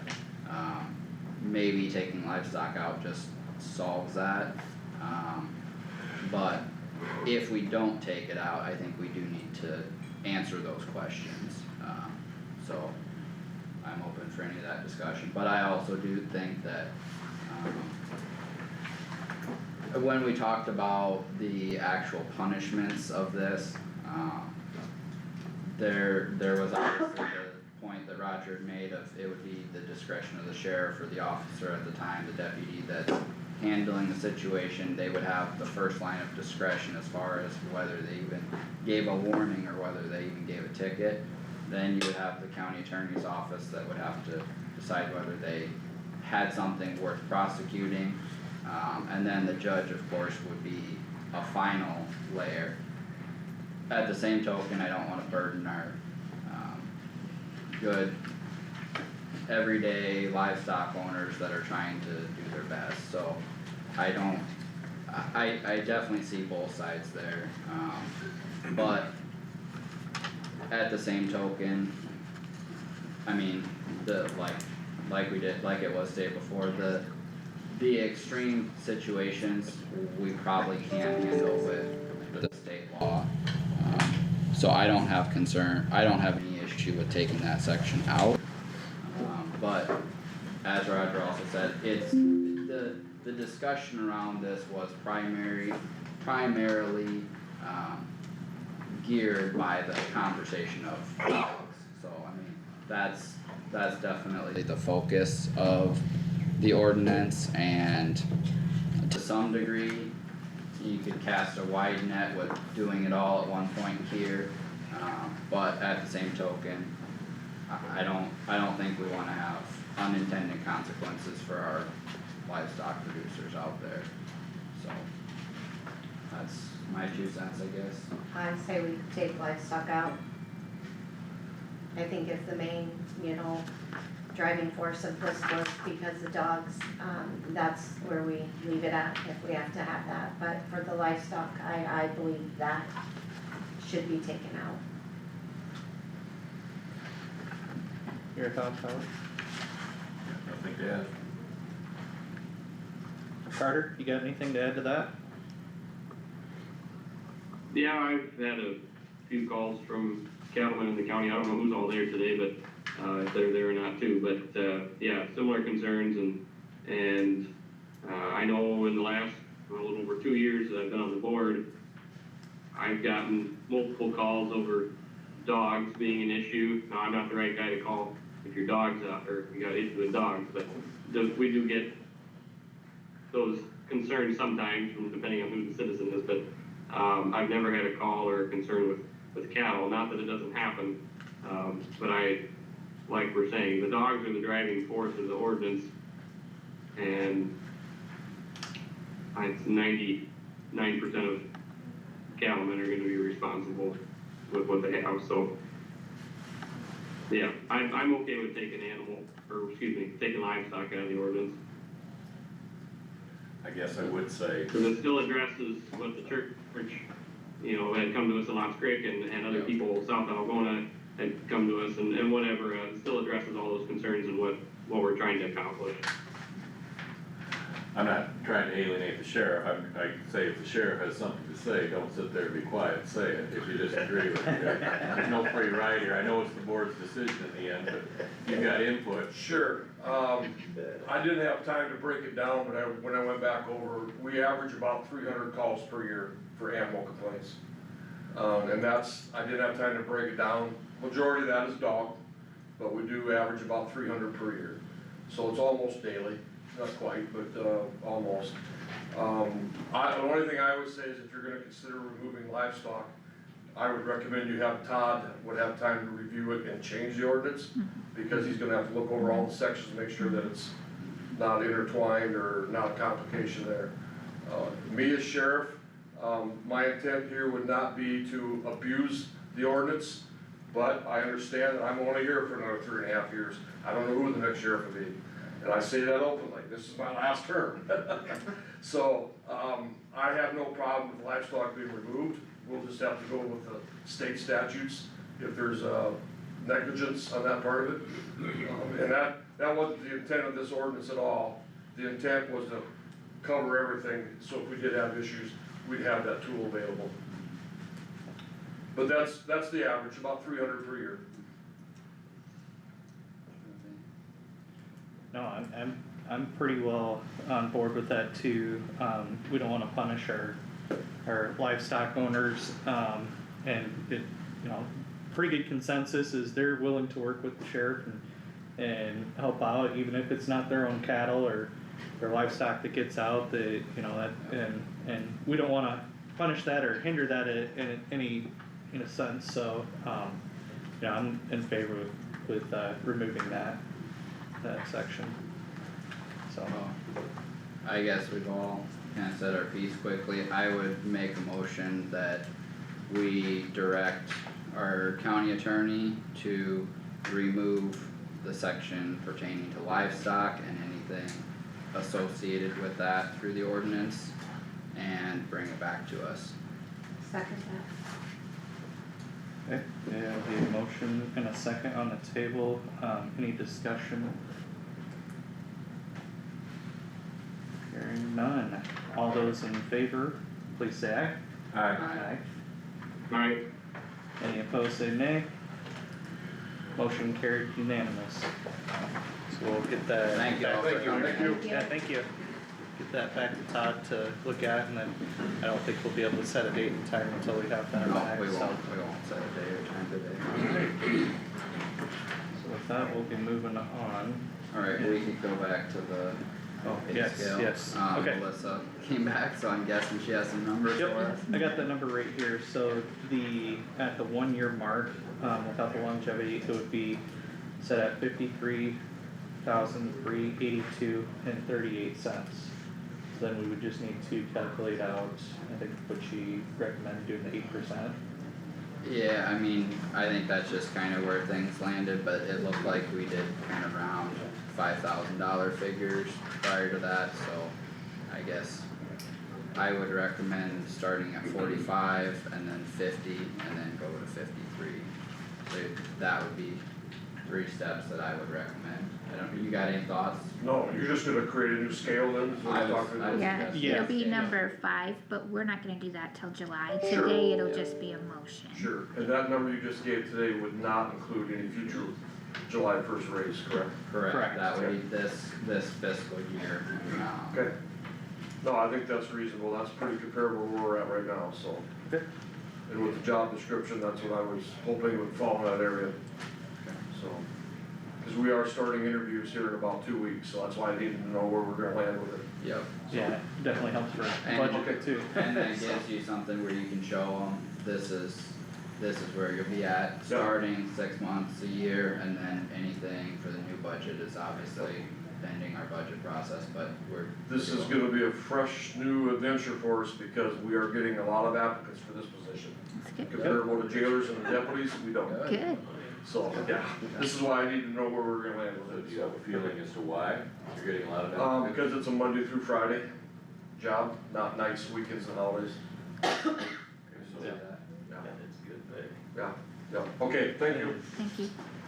Kyle, is that your motion then? Yeah, I'll make a motion to set those 3 steps of starting at 45, 6 months, being 50, and then 1 year being the 53, 382.38 cents. yeah, that, And that's for the sheriff's office manager. Only You're sheriff's gonna do office. the odd numbers at 1 year, you're not gonna make that an even number, is that correct? Is that what you're saying? I would do the actual calculation at 1 year and just round numbers the 2 steps before that, like our other steps are Yeah, currently. that's how it is currently, so.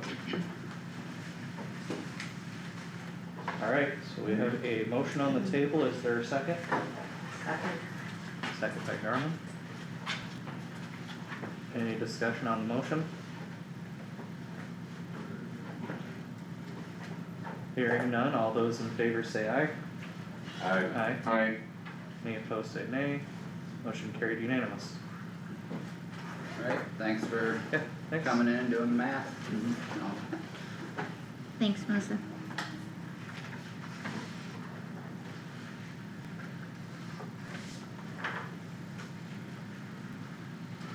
We're up to Summit next. Yep, Doug wanted me to call. Take 5 minutes.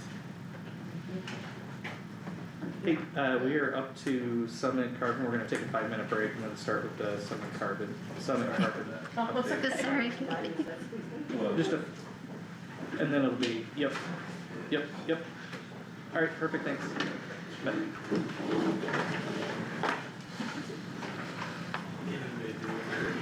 Carter, how's your internet holding up today? You able to hear us? And you're signing It's not been too bad. When people talk at the same time, it has a hard time with. Yep. Other than Yeah. that, it's okay. Oh, that's good. Yeah, if there's 2 people talking at the same time, it's never gonna be good on the other Yeah. end. It cuts out. We have to be diligent about that here.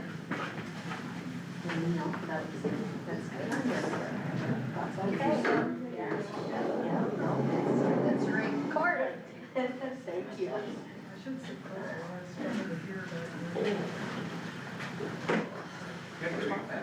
I did. Okay, we're on vacation, Tyler. No, She's not letting you this is take probably it. it right here. She's not letting you take what other one? She's too busy. Yeah, she's retired in September. Is that what She it is. is? Yeah, Start so leaking. that's when But my then- vacation ends.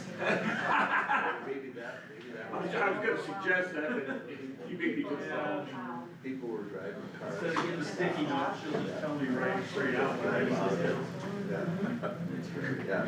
She'll meet the dress it face to face. She wanted to 30, she's thinking, but she turned 65. Yeah, maybe just stay with paint a little longer, because the Yeah. summer's really not that heavy. Really, the Right. load for her starts right out of the car. Yeah. Until September, it's almost harvest, without having to take time off the bank. Oh. Then Grant, go ahead and keep right in. Right. And he's doing that. Right. So she's just kinda, I shouldn't say fluffy, but she's not busy. I did have You know, one she more. can kinda help him out a little bit here and there. Yeah. And if he's busy, she can do, you know. Right. She's, You gotta be kidding. I'm 66 years old, I I think did that'll not work out. want to be And she's going to half days, I think. So that when I used to come to it, I fall out of the street. Yeah, yeah, really. And then she's gonna be completely done. Well, Yeah. you know, Connecticut pipelines are safest way We to got more time to go see transport her. stuff. But dry. More time. to be She great. has more time, you have to go, Jeff. You get that clear right away, okay? These little girls, it's different little boys, everything's at a higher pitch. Derry, Yeah. down the road, but, my daughter stays. Well, out here, You got social security. Okay. And they're all the same. Yeah. out here, that's how many One's years turning ago. 4, the oldest, and the youngest was. That goes up. Oh, there's all. To fall. Right. So they're fun. Yeah. And I think they'll I get mean, really they use fun. it to asphyxiate. You're gonna have to make a playhouse. Oh, instead of- oh. The things that you do with little.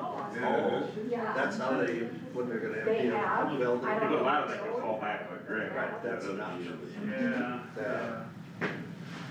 The work is. Yeah, yeah. Since 78, no, 79. Started in, June 6th. Started from Corwin, No, she started up here in Illinois. She did? Yeah, She's worked been there. at Iowa State the whole time. Yeah. She only had one employer. Oh. Out of, when she got out of college. Right. For a year, to be a medical secretary, Yeah, so. I, So she kinda has the terminology, but it's been a long time ago.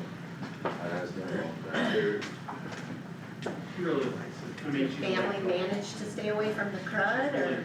Feels really good. Our daughter has something right now, and, which is us. Well, she was, We're really going through the. Yeah, but So, there's just so much. Extra. Yeah. Guys are coming Yeah. every. So it was pretty rough, Saturday night and Sunday night. But she kept us well, She didn't have to do that, but She's just over 3 years old. Yeah. And so, I mean, she had high fever, started getting uncomfortable, she was coughing. Yeah, I mean, I could between it. Well, sick, yeah, it's someone who, you know. well, I read, So, I mean, every once in a while, they'll do things, but it's just process. Yeah. no, but I could get that way again. Yeah, I mean, she's had a few had throughout the years. Well, I think you had dollar amount of days. Yeah. That's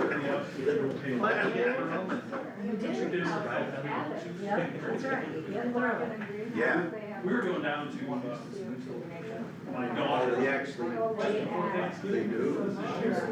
And she got a call from somebody. Oh, yeah, well, yeah, yeah. Is that why it smells different? Bagels, all these kinds of things that she was walking through. There's something when you walk into the green area, For me, just to go up to the green. year and a half of conversation. It was, It was, well, it's moist. helping this person. There was. Already the committed air was suicide, so it weird. sounded, you know, when she started out and the doctor out and told her what to do.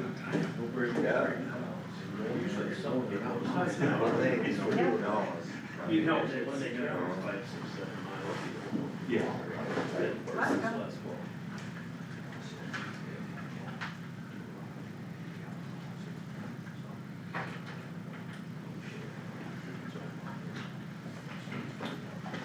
How you doing, Nancy? Good.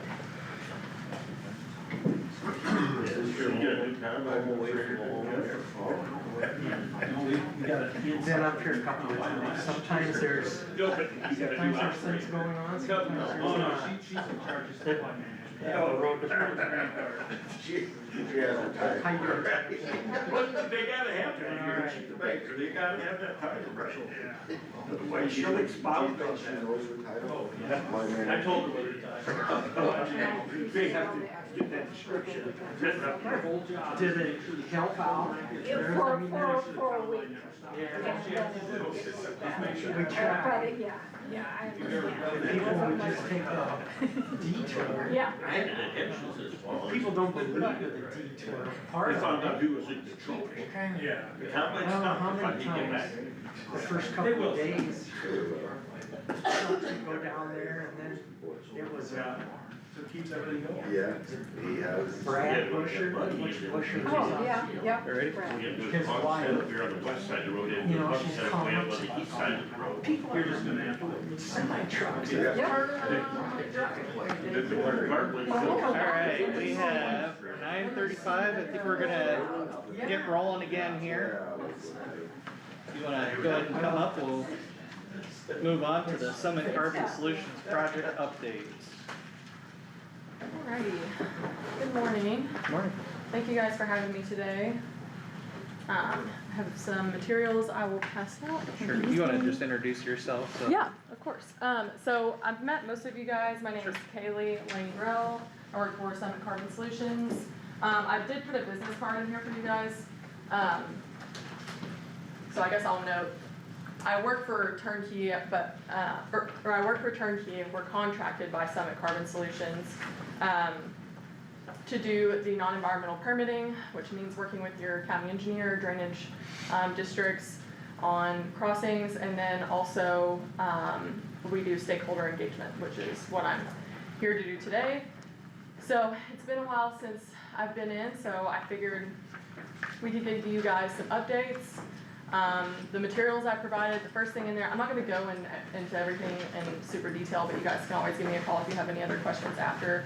And then of course, ask questions here, but, first of all, you have the updated map of Kossuth County. That does include our phase 2 route that goes up to the, Lakota Valero plant. Just a couple things to note on that map. The main line going, east to west in the county is 20-inch. The lateral that's going up to Lakota is a 6-inch. So that main line has been permitted through the state, so there's not gonna be any changes there. It's finalized, through the Iowa Utilities Commission. The lateral, is part of our phase 2, so that is still in the permitting process.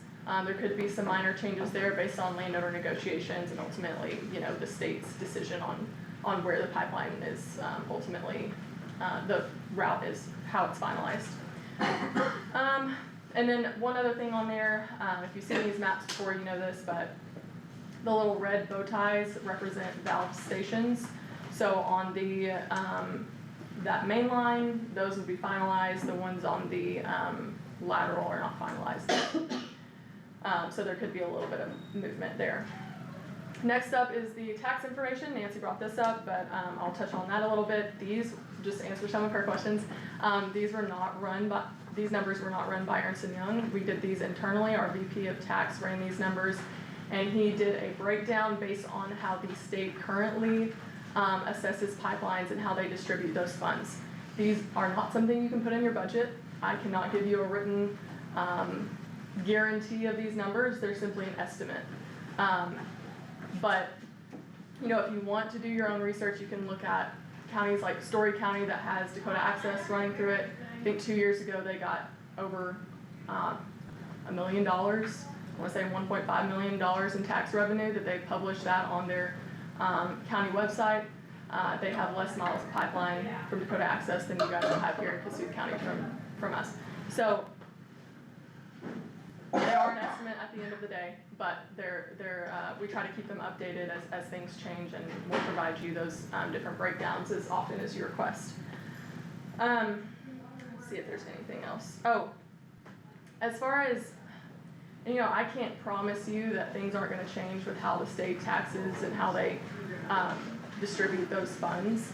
But the difference between pipelines and windmills are that they've already set a precedent in the state. All pipelines are taxed the same. They're centrally assessed, the state distributes up those funds, and that doesn't really change.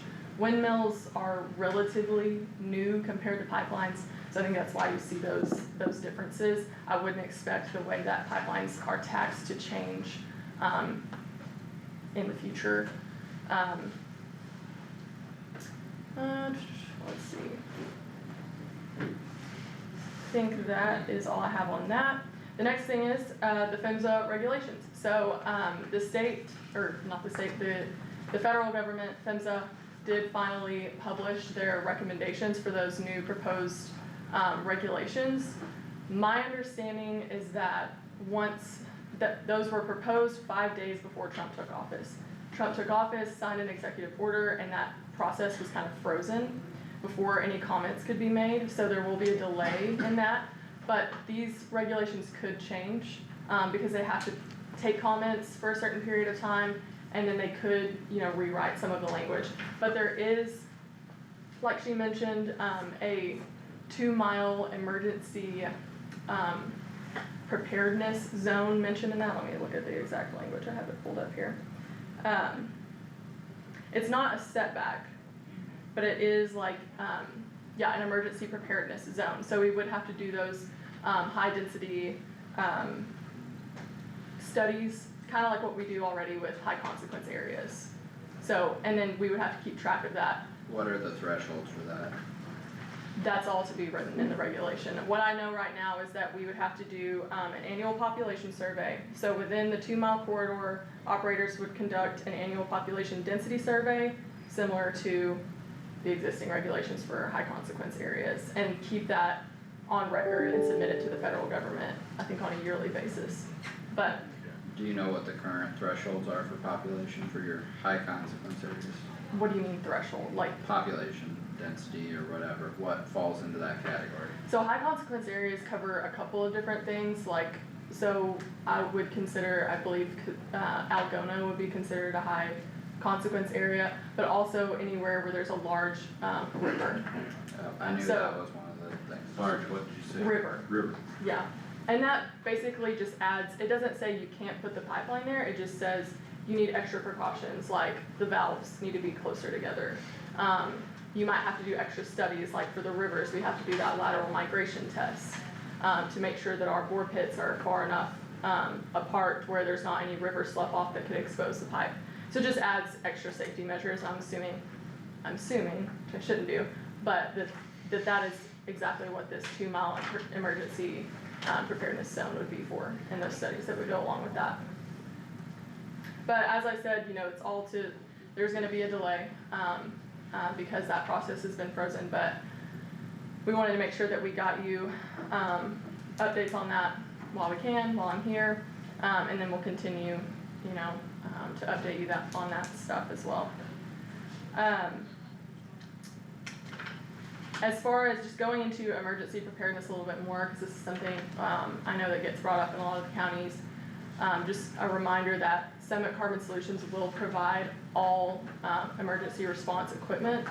Rod Dillon, that works for Summit Carbon Solutions, has had contact with emergency managers from the very beginning of this project, and we'll work with them on getting lists for each fire department, police department on what they need. On top of that, we did announce a emergency response grant, which will be a $50,000 base grant, along with $1,000 per linear mile of pipeline. So that will come, once we get to the time where we're ready to construct. That's when we'll start passing out those grants. The grant will continue in some form. It might not be the same each year, but you might have to apply for it 1 year, it might be a little less, you know, things could change, but we will continue that grant, and that's not something specific to Summit Carbon Solutions, other pipelines do that as well. What was the dollar figure you had outlined in that? I was taking notes. $50,000 base grant, so $50,000 per county, plus $1,000 per mile, and that map says the amount of miles in Kossuth County, I think it's at 47, yeah. So you can add 47,000 to that 50,000. And that's in addition to that equipment, and I think the way that they're planning on doing it right now is just based on how the county wants to handle it, but we'll work through the emergency manager, and the emergency manager would essentially decide where those funds go. I think, you know, some of the emergency managers we've talked to already talked about, you know, it needs to be, they want it to go to, you know, the fire departments that are closer to the pipeline, you know, that kind of thing. So, but it's ultimately up to your emergency manager.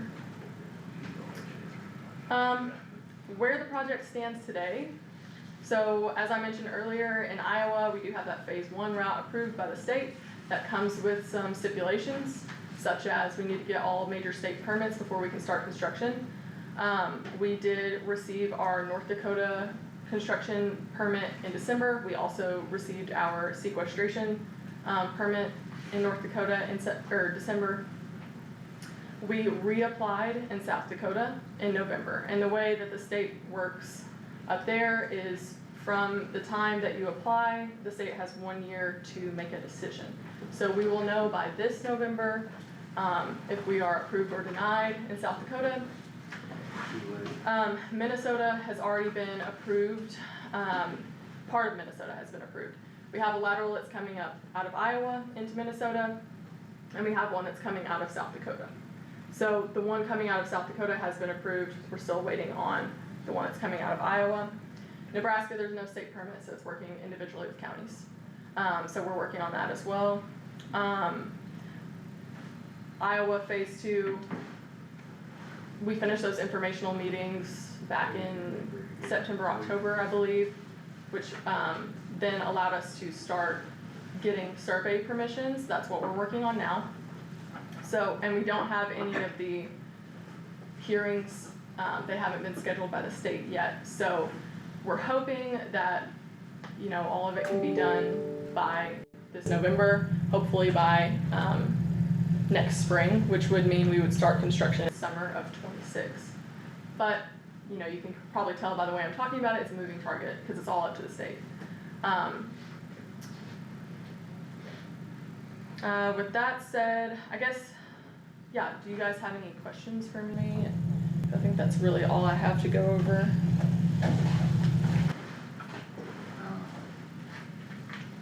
Does your state permit supersede our local ordinances? That is being decided in the courts right now. And that's really all I can say on that. In regards to the taxation, you said they were centrally assessed, do you know what line item in our budget that comes in, is that under, It'd be gas taxes, you and mean, electric? Yeah, it'd be taxes. gas and electric, The only thing I know is that there's a breakdown, and I believe in there it says like the county general fund is listed in there. Mhm. That's the only, Yep. I'm definitely not a tax expert, but I don't know where it would fall specifically in your budget. yeah.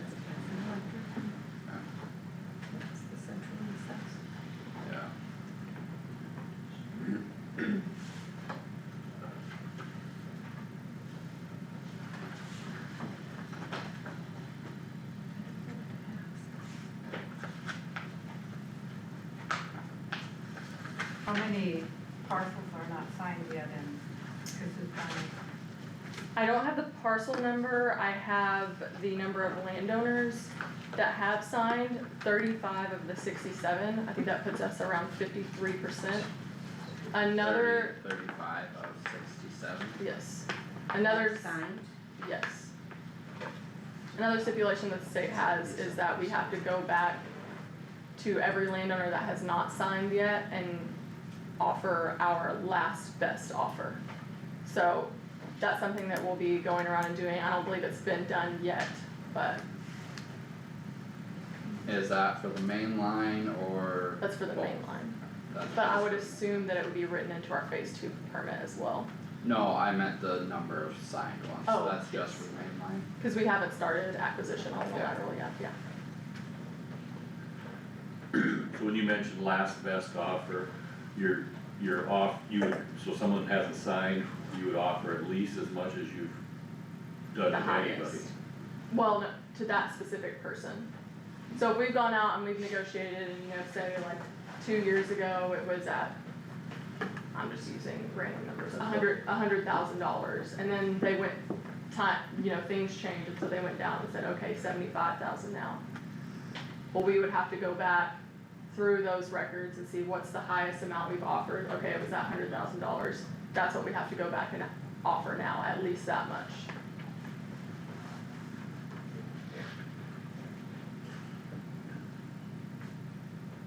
I'm gonna ask the same question again, pin you down a little bit, so if I haven't signed, I wanna sign today, I would get what your best offer has been for anybody per foot, up to this point. For that one person, cause it's based on individual negotiation.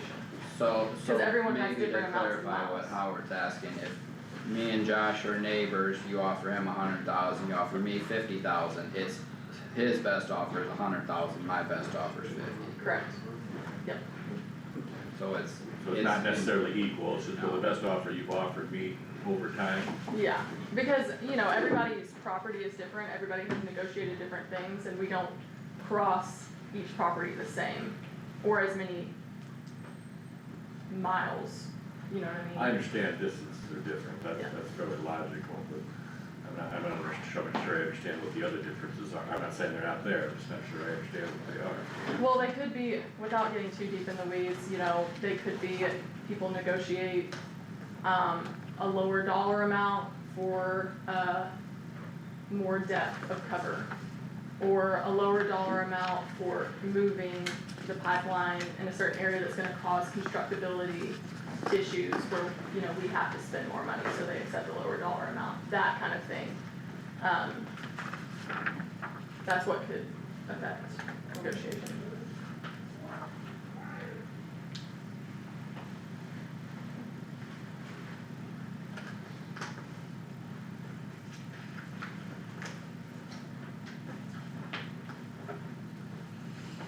Opportunities knocking, anybody have any thoughts? Has there been anything put in writing on what supplies you're going to, provide for our emergency response teams? I mean, they all need electric vehicles that they're gonna supply, they're not cheap. Yeah, it's in the, state permit, so it's required by the state. We promise that, but, people don't take our word for, what it is, so the Do state. you have that list of what's in the state permit? I don't on me, but I can find it, cause So it's in you- the IUC document. You would supply Whittemore, Algona, and Wesley with an electric vehicle to respond. They're not gonna require electric vehicles. That's not a requirement.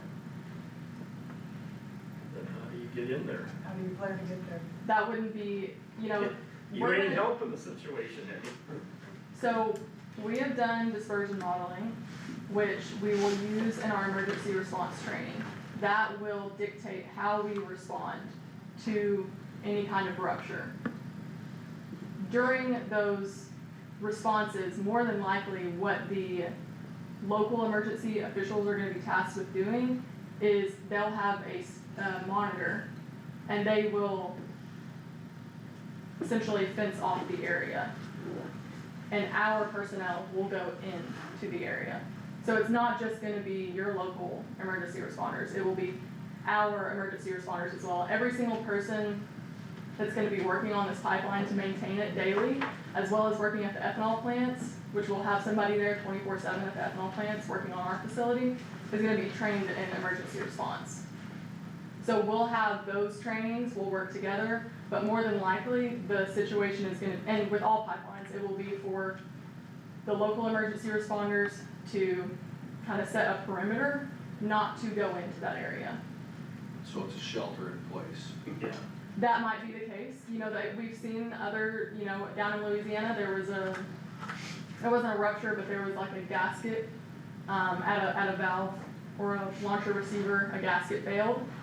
The CO2, the high parts per millions of CO2 didn't leave that general area, but they did send out, like through reverse 911 system, a shelter-in-place notification, and that has worked. And there's been studies on that, so that might be something that they decide on, but it all comes down to, the trainings and what our emergency response plan is gonna be built out with the local emergency responders at the time that we start construction and we start those trainings.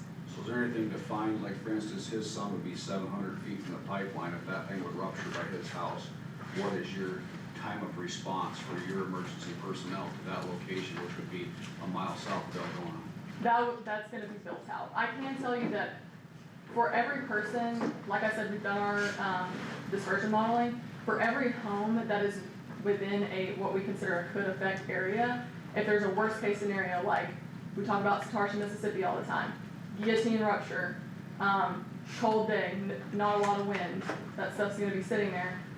If a house is in that area, we're gonna have a specific plan for that house. Those people will know. The local emergency responders will know. Our personnel obviously will know, and they will have their own specific plan for that house. People that are outside of that could affect area, they're not gonna get that. They'll get a reverse 911. Well, it depends on what your county has. If your county has a reverse 911 system that you can sign up for, then you will get a text, maybe a shelter-in-place text. And I'm speaking kind of out of turn here because that's something that really has to be built out in time. But today you have no definite timeline of response to a specific location. There's federal regulations by PHMSA that require, I think it's 2 hours to clear an 811 call or any kind of call that you get. That is obviously way too long. I think the industry standard is 30 minutes to clear an 811 call. But as far as responding to an emergency, if you've seen other pipeline, ruptures, they are out there within minutes because you have your operators that are working locally. You also have people up in Lakota that are working at the ethanol plant. They're going to be out there.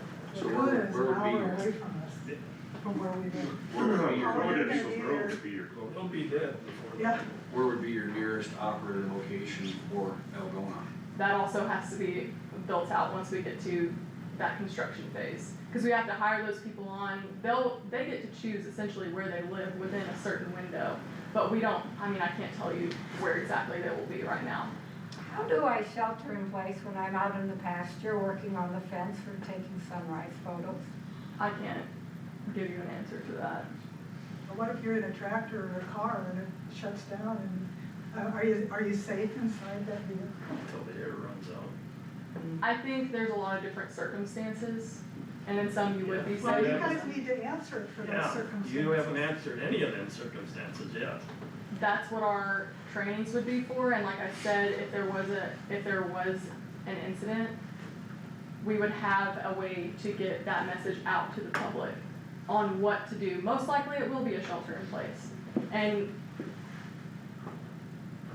most scenarios, well, I'll leave it there. So, nothing personal, but our state Iowa Utilities Board gave you guys a permit to construct a pipeline with no safety measures put in place prior to your permit. I would disagree with that. What are the safety procedures then? You said You that can look they're- at PHMSA DOT, those are federal ones, but what are 195. yours? Well, that is the federal government regulates us on safety from construction, operation, maintenance of the pipeline.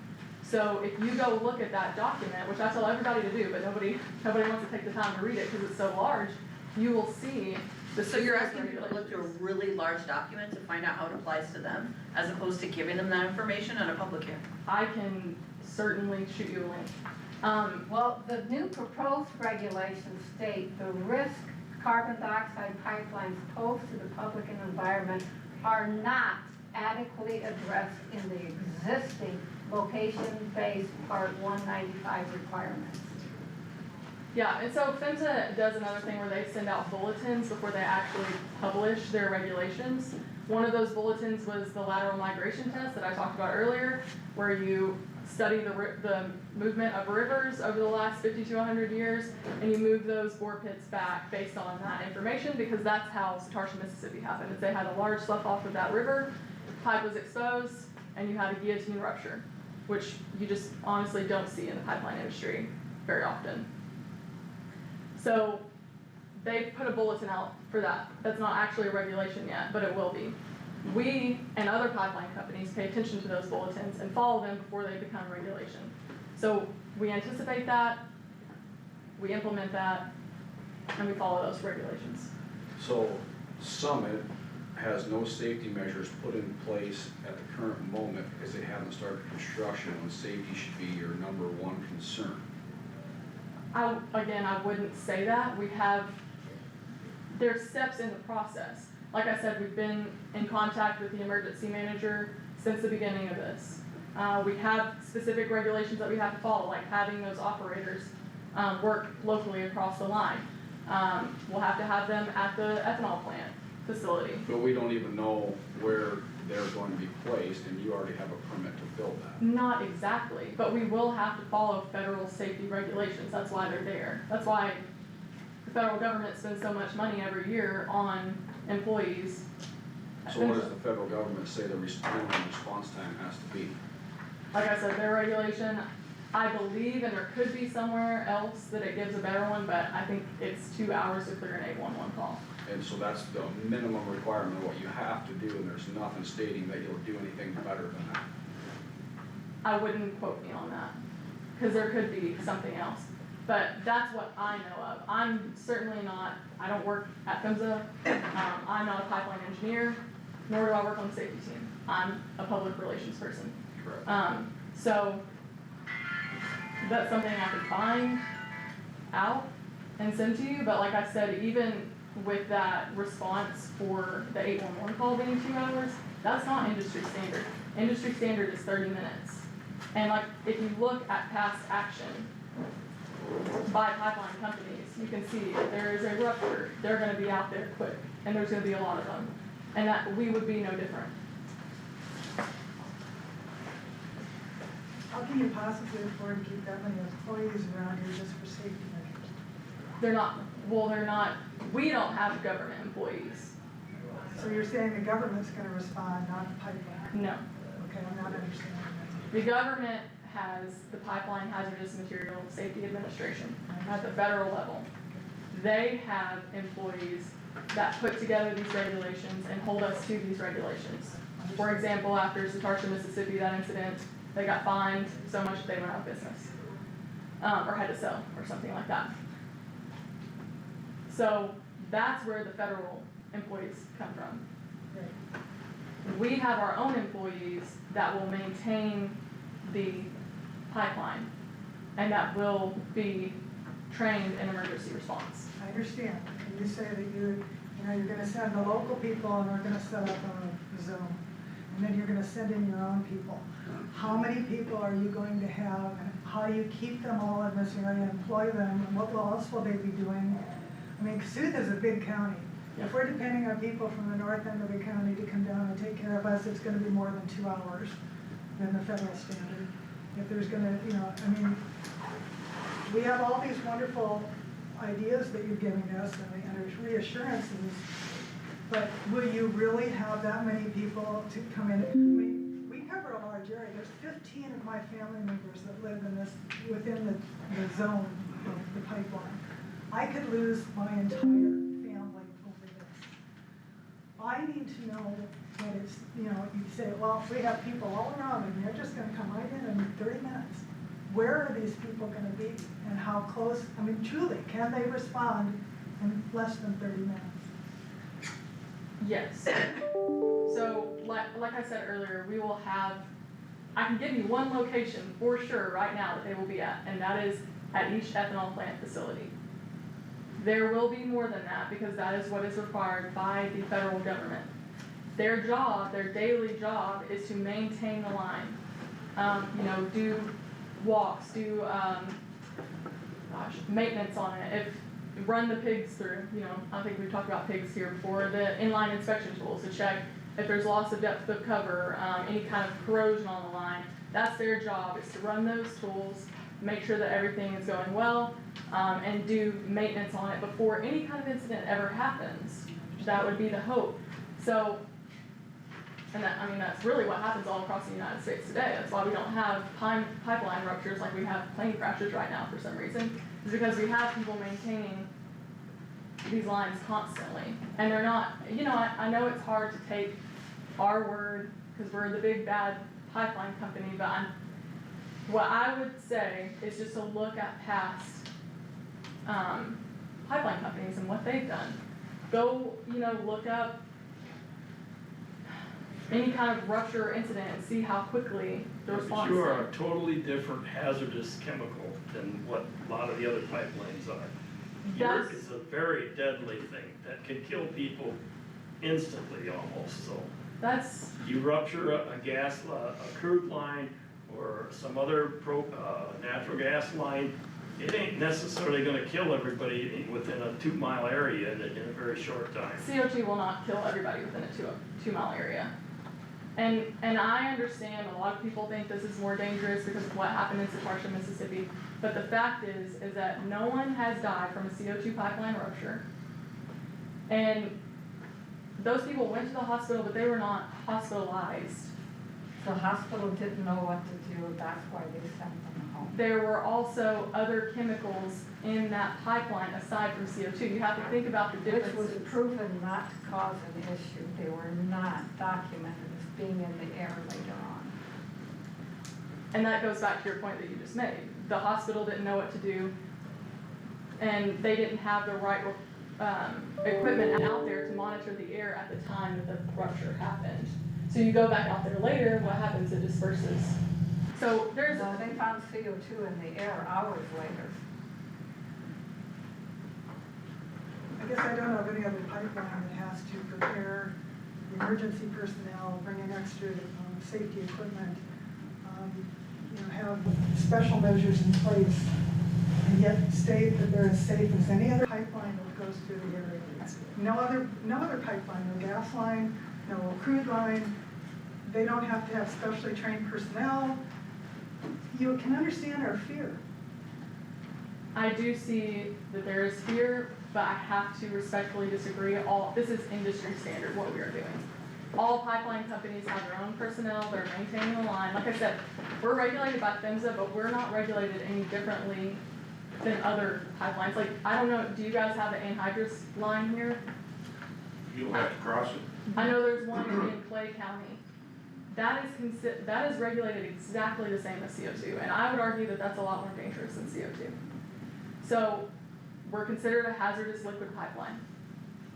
So is anhydrous. We will be regulated on safety at the federal level exactly the same as that anhydrous line. So what's the pressure inside an anhydrous line in comparison with the CO2 line?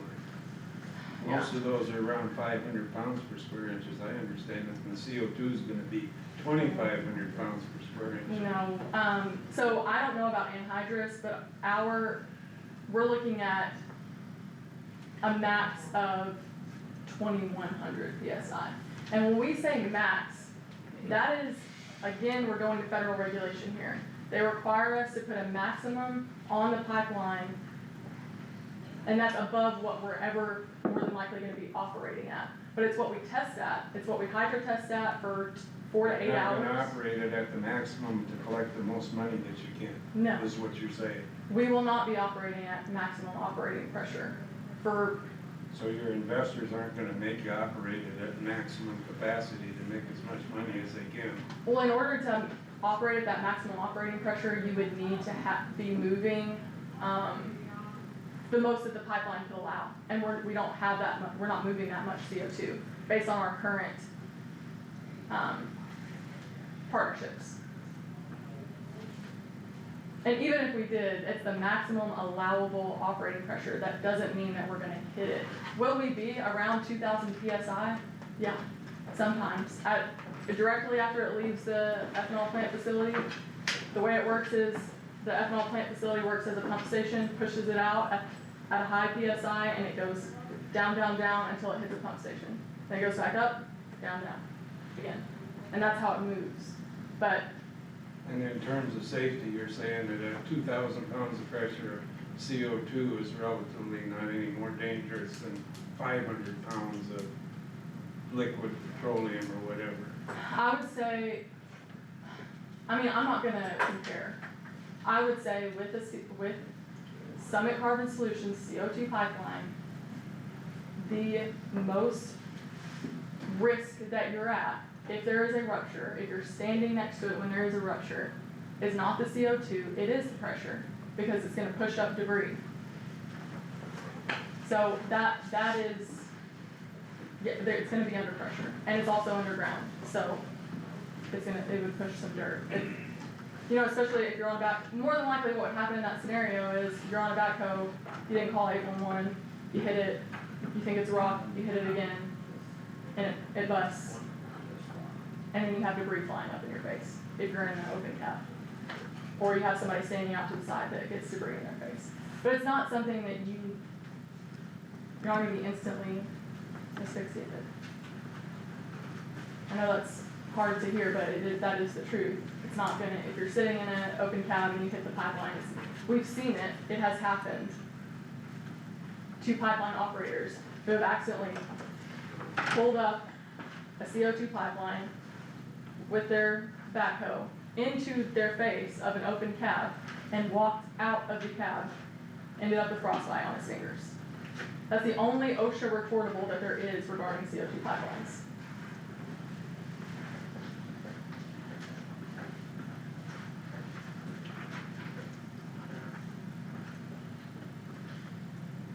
I have a question about the landowners. You said 35 of the 67 on the east-west road have signed, and you're gonna go back to the ones that haven't signed with your last best offer or your highest best. Mm-hmm. What happens to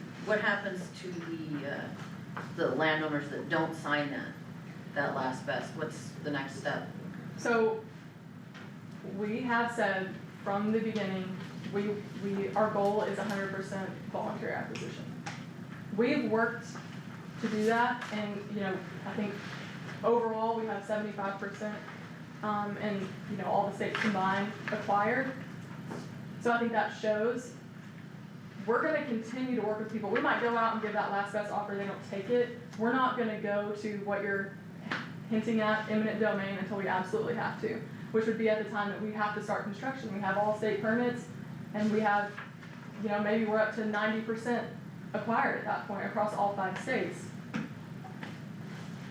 So if they don't accept, you're gonna go for eminent domain to run it through? I'm just asking because I'm not implying, I'm just asking if that's if someone doesn't sign, what's the next step? That's what people wanna know. So the next step would be to continue to work with them as we have, up until it's time for us to start construction. Then the state has given us that authority, yeah. So I can't tell you that we're not gonna use eminent domain, because there might be cases where we have to. Right, I'm just saying, if people don't sign and you wanna run your pipeline through there, you will go for eminent domain if you have to, is that what you're saying? If we have to, yeah. Okay, That's what the land agent told us. okay. It's not our goal, it's harder on us, it's harder on the landowner, nobody wants it, but Does Summit have a plan for, people who are impacted by the pipeline if they can't get liability insurance on their property? yeah, so that's another thing that's in the state, permit, that we're required to have so much liability insurance. I cannot think of the number right now, but I can email that to the supervisors as well.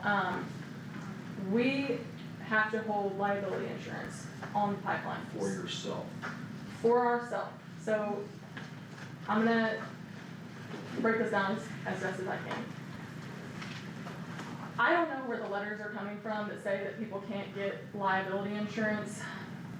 I used to work in insurance. I worked specifically on farm policies that included liability insurance. There is an exclusion on things like CO2 releases or, you know, oil, gas release. They're not gonna cover that. They don't need to cover that because we cover that. So you should be able to have your normal general liability insurance just like you do today, because you probably don't have a policy that includes those things anyway, because it would be outrageously expensive. But that being said, no, you cannot get liability insurance on the pipeline, and your insurance company is probably not going to insure a CO2 rupture event. So if an accident happens on my property and I'm liable, I'm unhooked. Well, are you planning on hitting the pipeline and breaking it open on purpose? No, but what happens if I drive over top of it and you deem that it was my fault? That will not happen. Is that? If I own a restaurant and I lease it to someone and a customer falls, they're gonna sue me as the owner and the person I leased it to. And it's no different on the farm with that pipeline rupture and on my ground. If my nephew dies because of the pipeline rupture, I'm going to be sued. Or my children will be sued because I'm dead too. I'm the owner of the property. I am somewhat liable regardless, even though I did not want it and did everything I could to stop it. So this is where I would say, don't take my word for it, go look at past experiences, or examples where people have hit pipelines. Were they sued by the pipeline company? Did they have to pay damages? Or was it the pipeline company that paid for that? But I mean, in the easement, it outlines that if Summit deems I'm responsible, that cost comes back to me. And that would be an example, like I just said, like if there are situations where people will purposely try to rupture a pipeline. Whether it be just, they're against it, or there's it's like some kind of terrorist move, I don't know. But that's the kind of thing that is talking about. You driving over the pipeline, number one, is not gonna cause it to rupture. Number two, if it did, that is your regular daily business that you're doing. It's your land to drive over. We have But an it doesn't easement. specify that in the easement, that I'm not responsible for driving a 1,500 bushel grain cart at 180,000 pounds repeatedly over the same spot to access the road, that I'm not responsible. Your Doesn't own specifically study say says that. it cannot be done repeatedly, the one that was presented at the hearing. What I can tell you, I mean, we can't list out every example. I mean, honestly, that's something, if you haven't signed yet and you wanna put that in your easement, you can. Absolutely, you can do that. There are amendments that we can add, that people have added specifically regarding liability, that we can put in there. So if you want that specific example, I would call and try to get that done. Because the thing that happens, and why we don't like eminent domain, is because you don't get to add in those stipulations. You get the generic easement, which includes a liability clause, but it's not gonna include that specific example. So if you have these concerns, I think that's something that can be brought up and be added into the easement. Because that's something I'm telling you, and we've said across video, who knows how many video recordings, because people ask about that all the time. If I'm running my farm equipment, are you gonna make me pay for the damages? Every single time we say no. Because in your new branch was proposed, I have a 200,000 bushel grain facility and everything gets trucked right over top of your pipeline where you wanna put it. Everything in and out. Yep. I don't know, it can't be moved now, but, if that's something that you're concerned, again, we are not concerned about you driving over top the pipeline. But if that is something that you were concerned about, that could have been, we could have probably worked on moving it around. But now. That's in your new branch, they haven't even started yet. Oh, okay, well, there you go. So that's something you might, if you have concerns about that, and once you get a call from a land agent, I would make that concern known and tell them that you want that, specific thing put in as a amendment for the liability. Cause that's something, seriously, that's not hard for us to do. As well as if you want more done. Or move it across the road and the neighbor can deal with it. We could try, it might be easier on this one than it was on the last one. Alright, well, I think we've, had plenty discussion on that. Appreciate you coming up and presenting to us and giving us that update. Thank you, y'all have a good one. Thanks. Alright, we are up to discussion decision approval, construction within the right of way. Doug, you're up. Yes, good morning, everyone. There are no requests for construction or anything right away. Okay. Then we move on to session with county engineer and zoning. Yeah, we are continuing to, put in the FEMA projects, and FEMA continues to ask for, more information. We're meeting with them regularly on that. The Laverne position, we do have that filled. A gentleman by the name of Jeb Blaine will be, taking that position. The transfer station, we're reviewing applications, getting ready to, do some interviewing. The engineer's office, working on an advertisement. We're going to be getting, quotes for gravel and other road maintenance type things going on here pretty soon. I do have one report for Title VI. I was gonna have Carter sign it. Since Carter's not here, Josh, would you be able to just sign this report? Sure. It's a Title VI compliance site review tool. And I'll get it signed and I'll forward it on to the board. It's just what we do have, what we do not have. A little bit of what our population is made up of. Some analysis, so we get that taken care of. And that's all that I have from secondary roads. I did receive a phone call from Tales of Hope Animal Rescue. This is more Waste Management Association. They are trying to raise funds for some sort of an animal rescue building. And they are going to be putting out can and bottle donation areas. And they were asking if they could put one out by the recycling containers southeast of the courthouse. They will not really, it doesn't sound like they're going to necessarily have a regular pickup. They're gonna have something the size of a large dog kennel that's roofed, that people can just bring in their donated cans and bottles. There would be a contact person that if there was situations that could be called. They are talking with other businesses about putting things in their parking lots, and they're planning to advertise this. I do have some concerns.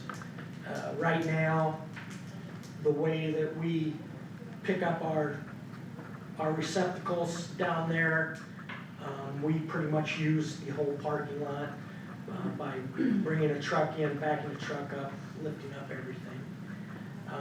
There could be confusion with users. There's a possibility the county could be receiving more requests similar to this, where people, if this was granted, more people would try to do this type of operation on that. And if that causes more problems, it's gonna be more work for the county. I would rather not accept this at all, but I wanted to make sure the board was aware of it, and if the board disagrees with me, let me know.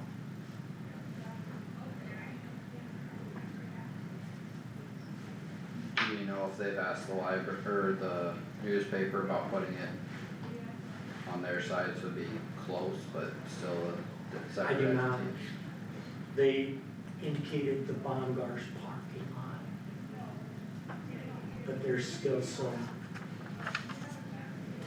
permissions that they gotta get, not only from Baumgars, but other businesses that would be operating near there as well.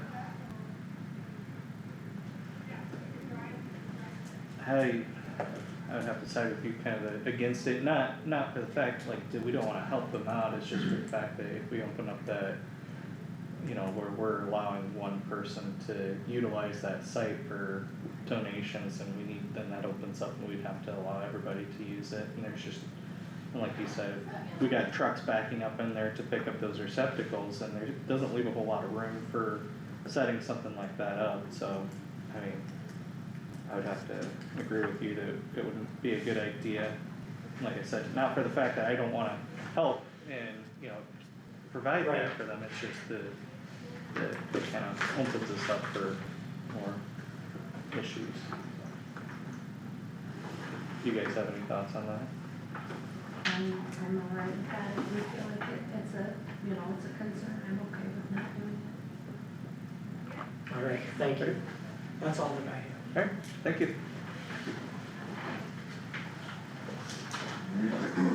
With that, we will move on to drainage. Is March coming? I text her, but I will go see if I can grab her, I don't need that. You guys feel like you need a break at all, or? Okay. Okay.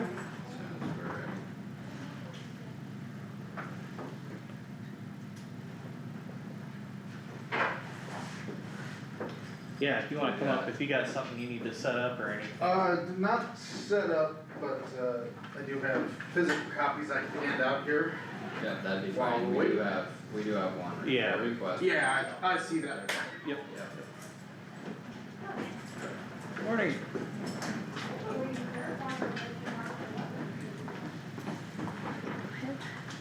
Alright, first thing for drainage, we'll let March get settled in here. Is I'm sorry. discussion decision to move forward with repair request 2024-135 on drainage ditch HK 5, or drainage district HK 587 repair. This is what you were dealing with those Yeah. trees. Yeah, so I made phone calls, after last week when I figured out that this was kinda stopped before. And I talked with, first I talked with Dell and Tad Reitzel. Because they did submit a bid that was under the $50,000 threshold. And, I talked with Derek Suture and Jeff Suture, who's here. They do understand that there are trees that are private, and all of those landowners, I believe there's 4 different landowners Yes. that affects, that they are all in agreement that they will pay their share, and, I do believe that, Reitzel has even talked to each of them individually. Right, and, they were gonna do some work on the farm that my son and another individual bought, tile work, so this is kind of the whole thing together. There aren't a lot of trees on the right of way, but there's a few that would be in our field, and we have no problem, paying for them to do that. The same thing on the other side, Clark Christensen and Scott Baskey, they have more trees over there, probably in Scott's, I believe, I think. They're gonna trade some ground around in that area too.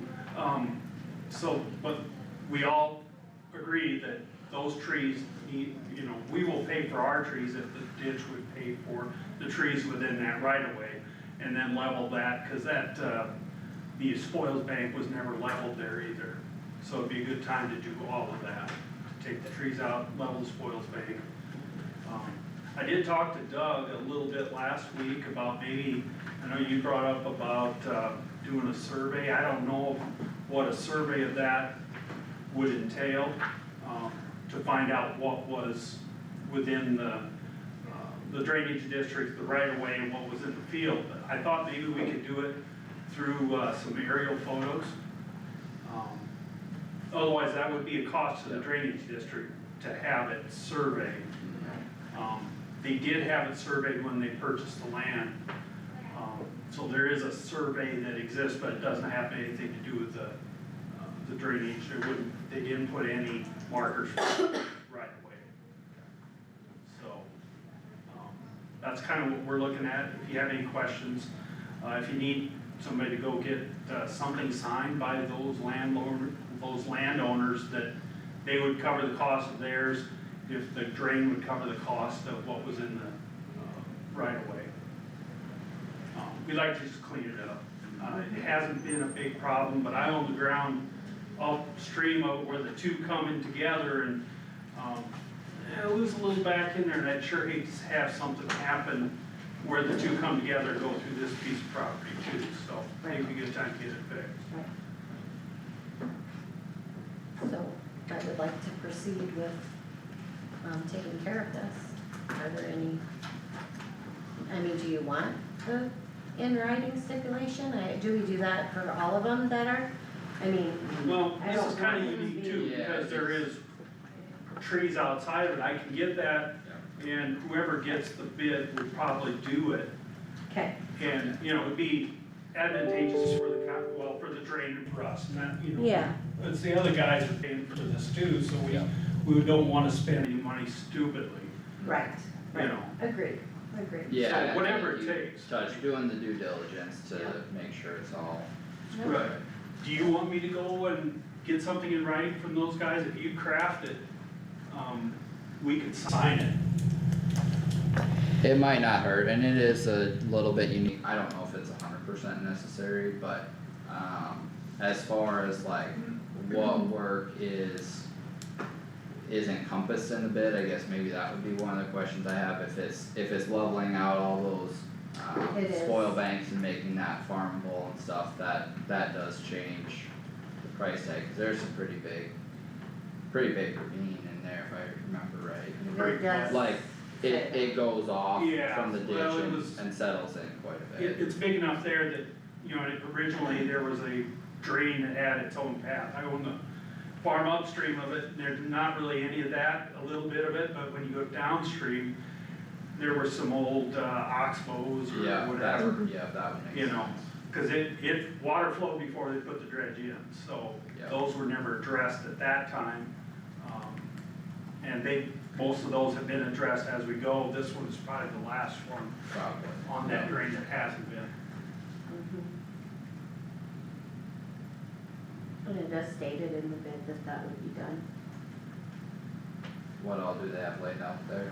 Says remove and bury trees / stumps, straighten ditch, level spoil and fill in oxbows within the right of way.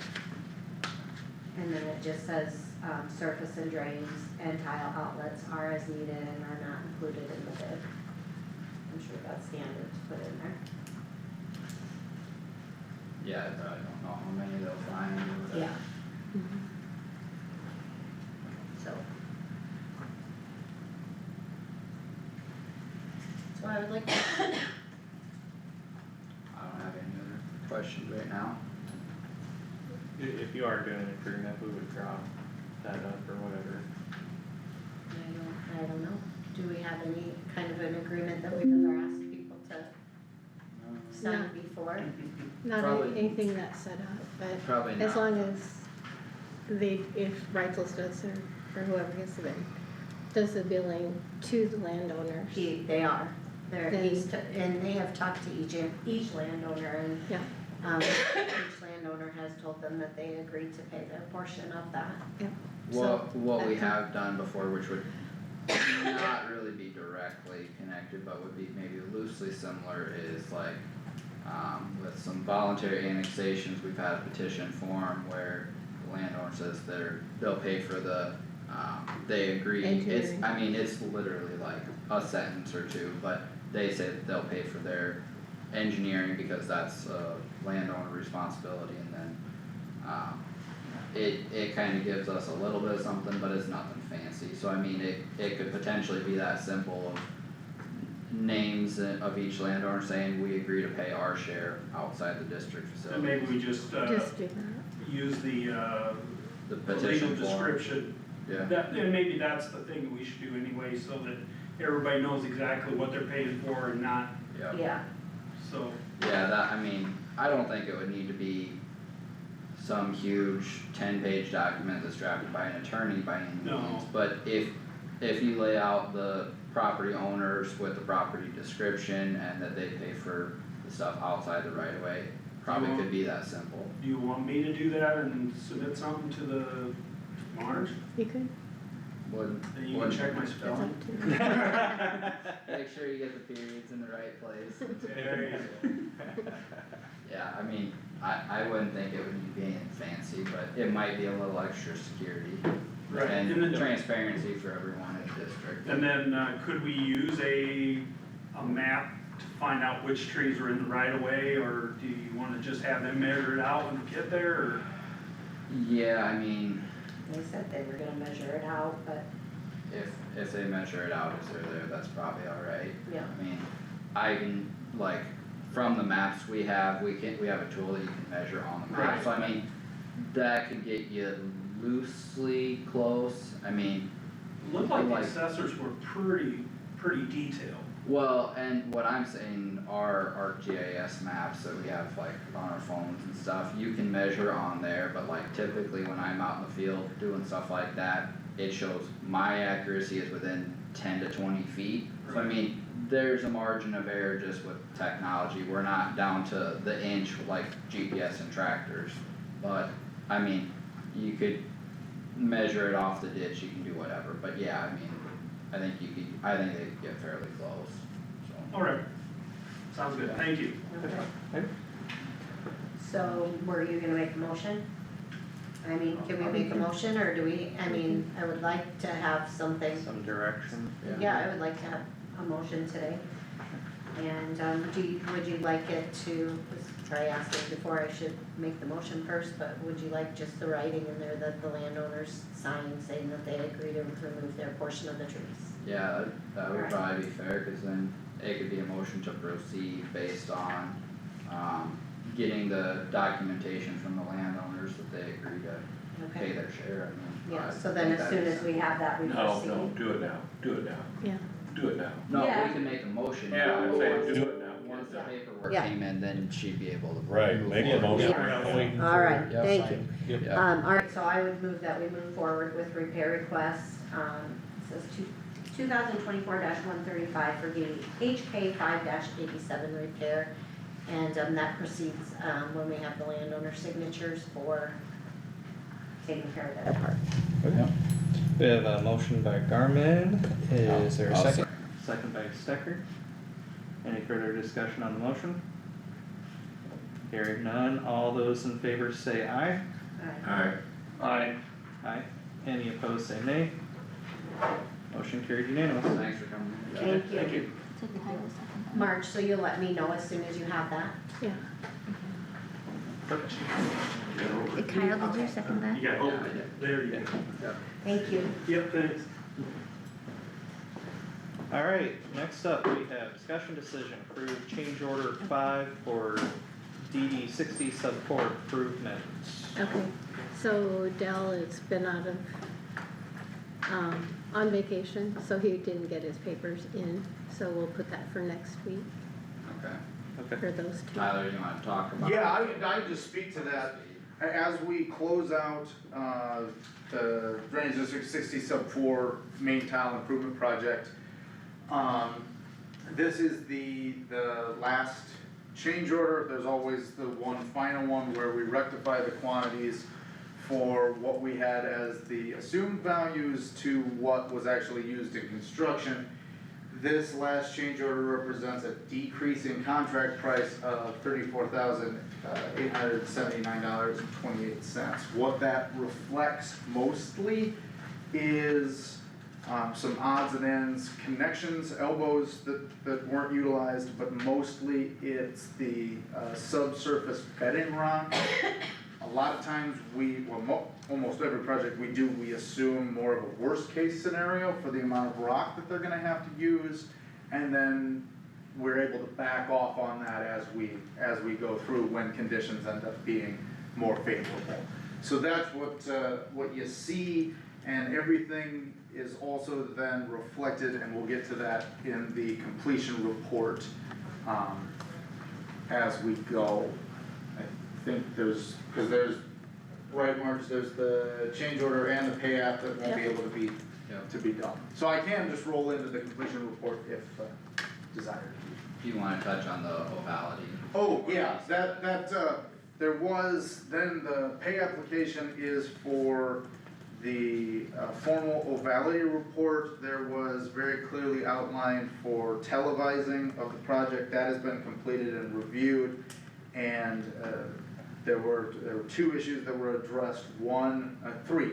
There were 2 joints that didn't get completed all the way. The connections just at the bottoms didn't get done all the way, so there was an additional structural patch done to those 2 joints. And then there was a large pile of the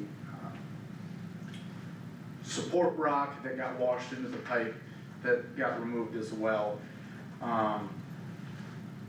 So that was what was found in the televising. There was also, as part of the project being made out of plastic as opposed to concrete, it being a flexible pipe as opposed to a fully rigid pipe, for the compliance with allowable deflection of that pipe, which there wouldn't be the possibility of seeing that in concrete, but reflected in the savings to go with the flexible pipe. There was then conducted the ovality report as well, which with a laser at the time of the televising measured how round that pipe still is, and there was a cost associated with that. So that is what those that covers the change order and the semi-final pay application. After that, there would be the last pay application, which is just the 10% retainage on the project that's been held. That gets released 30 days after the acceptance of the work at the close of the completion hearing. And then that kicks off the 1-year maintenance period that the contractor can be made to come back for any failings found to be due to their workmanship. So that's how we've got it structured through to completion. And I believe right before the snow, they were working in some of the colder days before the snow hit to close up the last of the inspection ports that were used for televising. Those were 24-inch risers that were used for that access. They have now gone back in and taken all of those down to at least 3 feet below the ground level, so they can still be farmed over. Those access points still exist, they've just been capped. So we have GPS points on all of it too. If we ever need to go back and look, they're all still there, they're just out of the way for farming right now. Any questions from anyone? Alright, if not, yeah, we can act on that here once the paperwork is turned in. Perfect. Then, formally, I have submitted there's the certificate of contract completion. That is the first page of the completion report. This satisfies code section 468.101 that the contract has been completed in compliance with the plans and specifications. The second page then on that is the outline of the projects, including the low bid, the high bid, what the estimate had been, and that all of the, then with that contract price, all of the change orders and there was, I don't think we had any time extensions on this one, so just the little bit of change in the quantities there for the total completed work amount, and again, all but pending that last or semi-final change order, everything but the 10% of the project has been paid, that 10% being $240,142.87. Again, that being the 10% retainage held as the security for the completion of the project. Also attached to this report is a tabulation of damages. These are the calculations for different land uses, amounts, it was all surveyed out, what the crop type was in those areas. We noted areas that had been drowned out, some that landowners chopped for silage in different areas. We have, just because of the amount of different covers that were done, there's a rather colorful map that outlines all of those damages. The tabulations then call out what those areas of immediate damage were, as well as the area immediately over top of that tile where the soil mixing and compaction would be the most severe and would represent the loss of another rotation, another crop cycle in those heavily disturbed areas. So those would get sent to the impacted landowners with the completion report, and that must go out at least 10 days before the hearing. I think we've typically given about 2 weeks before the completion report, correct? Unless the auditor's office would like a few more days to be able to get those notices put together and sent. I'll defer them to Marge. Any questions on any of that? I'd say for the areas that we measured that had been drowned out, the district wasn't taking responsibility for those losses. But areas that were planted, were growing, and were unavoidable for the project and destroyed as a result. Even the areas that were chopped as silage, we treated that as the full loss of crop. That landowner, the landowners that did that were very helpful, very useful in the process, because we were able to more easily stake out our alignments and see it, instead of running the crop down first and then coming back afterwards. So just because they were able to get that little bit of silage off of those areas, I don't think that fully translates to not having the district be responsible for the full destruction of that crop. So. Yeah, and I don't think we'll probably have a detailed conversation about it today, but the drowned out corn and soybeans, I would imagine will probably be discussed at the hearing. Okay, and ultimately those damages, the discussion there, that's wholly up to the trustees. We measured the area's total impacted footprint and reported on it as such. Changes that the trustees would like to see, certainly within reason, I'm gonna be fully backing and supportive of. I think it's good to have them broke down so we know what we're dealing with, so. Yeah. That's no issue there. Other than that, the project went very, very well. Everything in the videos implies to me that it's holding up great, and yeah, pretty proud of this one, so. Perfect. So we just need to set a date, time for that completion hearing yet today. Yes, correct. You guys have any dates in mind, or? Did he say a date, or you said? I haven't thrown anything out other than it would have to be at least 10 days from when notices went out, not 10 days not 10 days from today, but 10 days from whenever those notices would go out. That's why I'll defer to however quickly. We typically help with those notices. They get sent to we've updated all of the names on the tabulations to what the latest were. This is the list that go out to, but still I know that that's not an instantaneous process, which is why I said it's typically at least the 2 weeks, because that's the 10 days plus the bit of a gap. I would think if we aim for the middle, or, I mean, could even go later than that, but 11th or 18th, maybe even to the 25th. Let's say 18th maybe.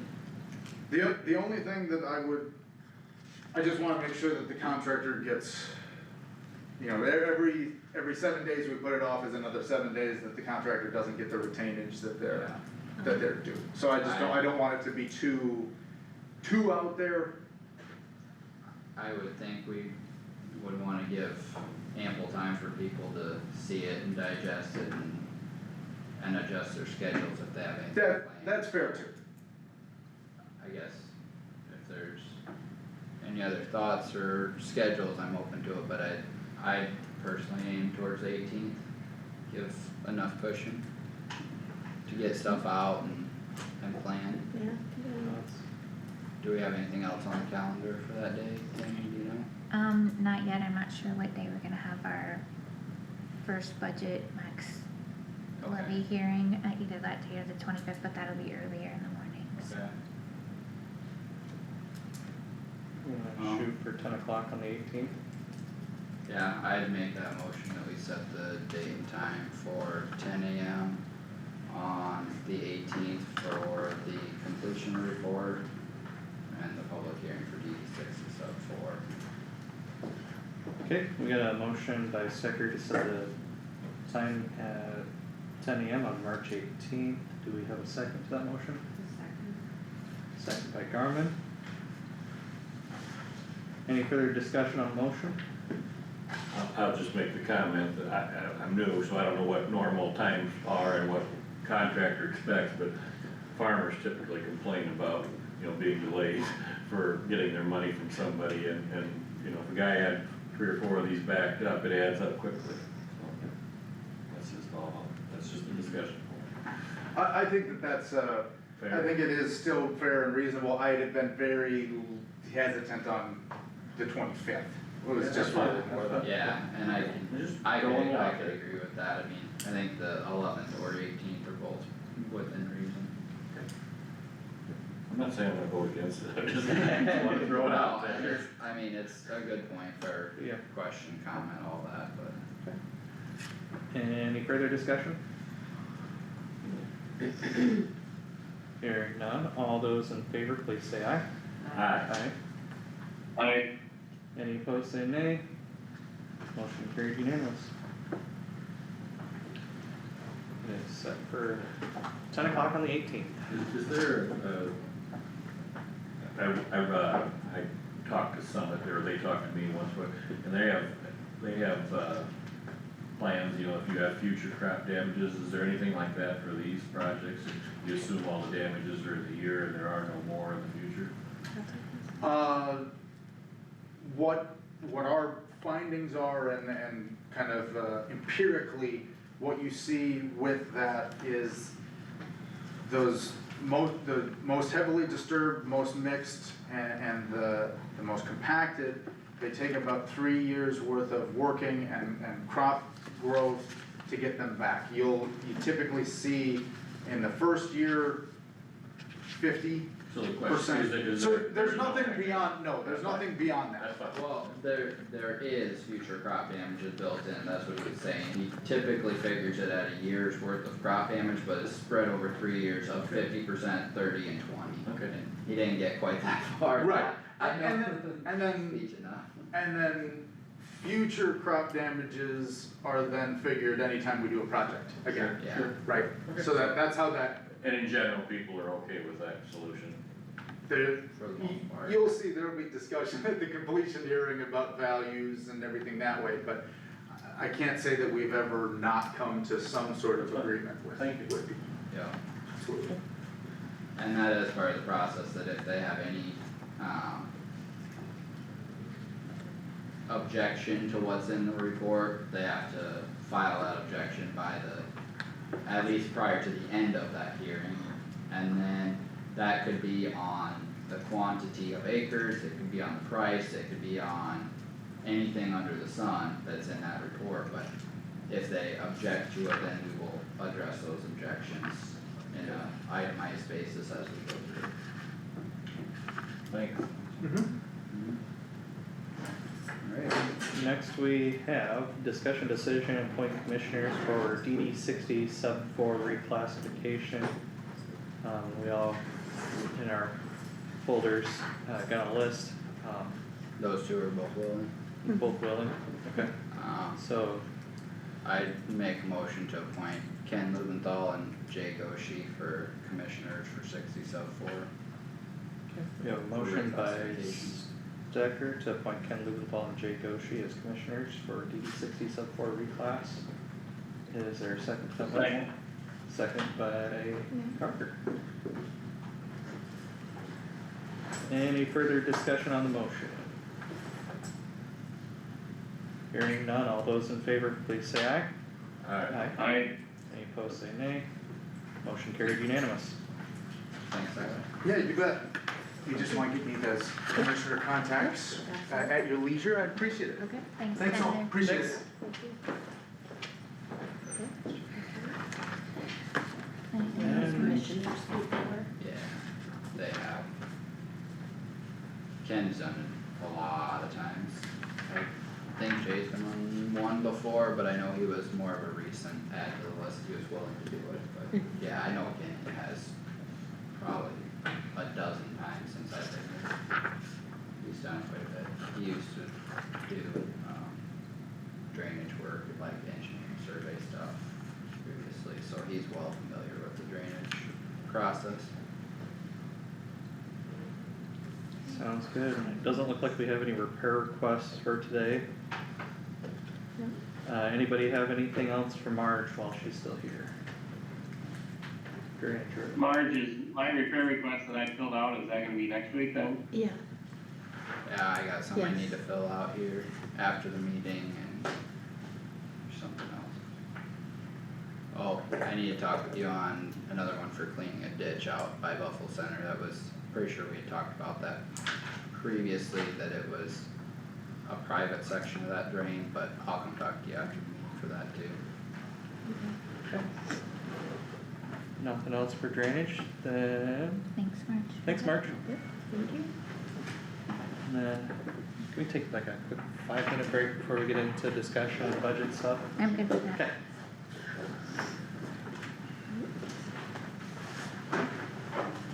Did you guys have the claims signed? They're signed. Perfect. They ended up down that way, so. Thank you.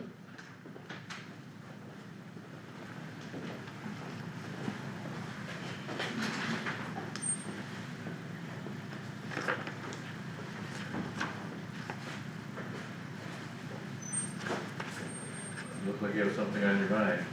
No? I just seen obituary of Charlie Deere. Do you remember Charlie? Yeah, sure. I didn't see it. Passed away. Where'd you see it? It was. Were you working on something? Yesterday, but Oh, he. yeah. January Solar 7th. one. Where did, On Old Crest. Oh, I didn't see it. I didn't either. I look at it fairly regularly. Right. Okay. But they gonna have him I sure do. until May We'll be 20th. here. Ooh, they. Okey dokey. Oh, I think there's a daughter lives in our. You know, your concerns thoroughly vetted. Yeah, Lori. Lori Christian, or Mo. Oh, yeah. Yeah. With me, that's about. Had my guy through jackhammered in the middle of the road the other day, I didn't mark it. Charlie. Really? Up in your area? Tom, What yes, did they do? yes, they did. Okay. They filled it I don't really, care. I filled Yeah. it really well, because I got a picture of the phone. You're right.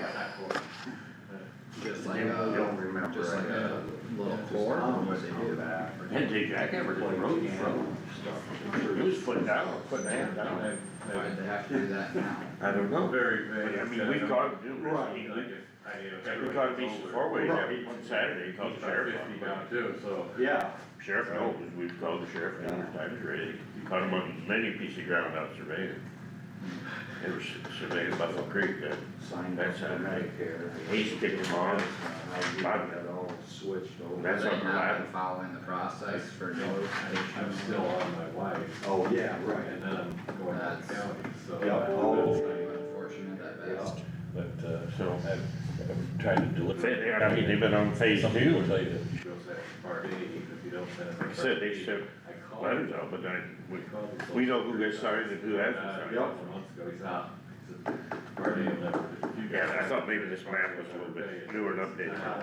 And then the next day, we'll do it anyways. Yeah. Same old shit. Yeah, Cause I didn't Paul see works for anything the change ship there. now Yeah. At the hospital, so I got it in there. No. Just turn it over to her. So, I don't know what that. we'll see what the hell happens. My parents were like close to 93, 92. Yeah. Was Charlie that old?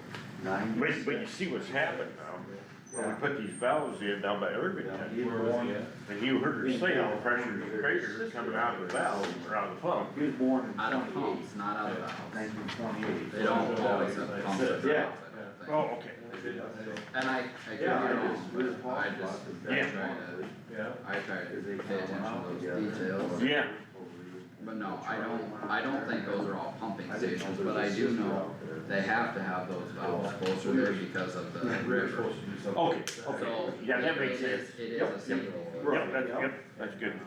So my mom's valve. They're a max of 20 miles apart, if I remember right. Right. But these are closer because of the geography. Yep, So, that makes I sense. mean, in all reality, that is a little bit of evidence to what they're saying, that they are planning with those things in mind, but, I mean, it is hard to take something Yeah, as Yep. gospel. I haven't seen Yeah. it, but that's interesting. Glad Yeah, you I can will say see it, 'cause I looked. as much stuff as you want, but whether it's backed up by documentation or legally signed documents stating as such, then.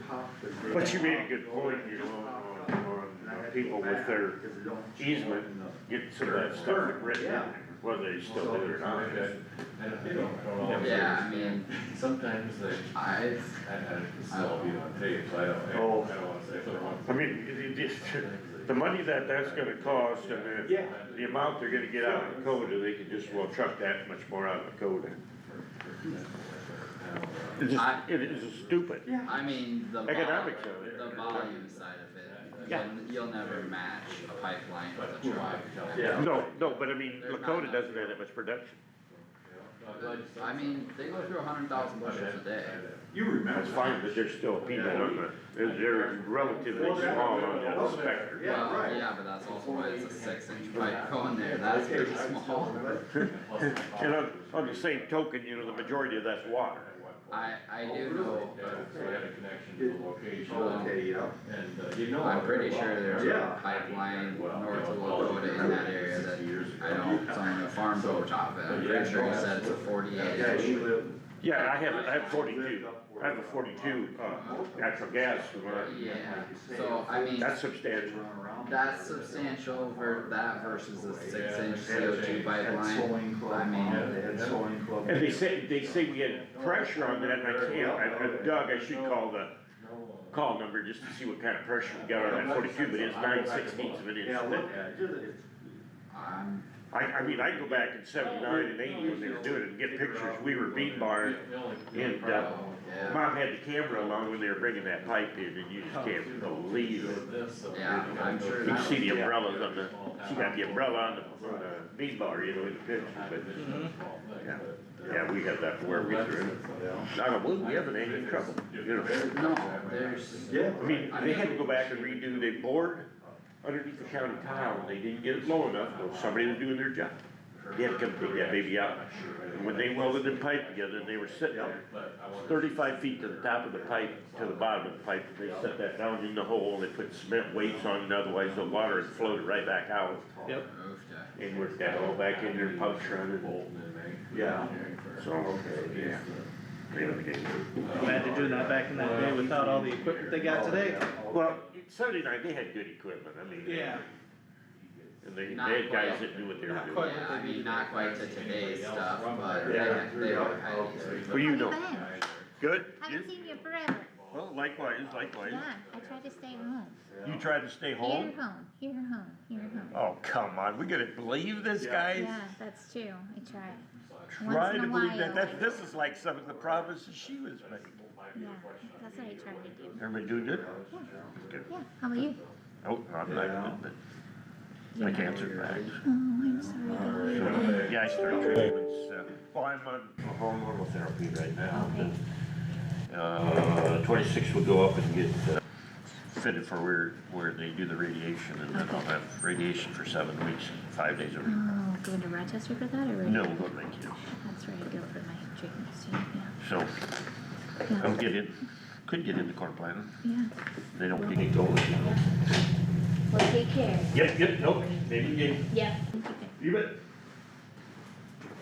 Alright, Carter, are you back with us too?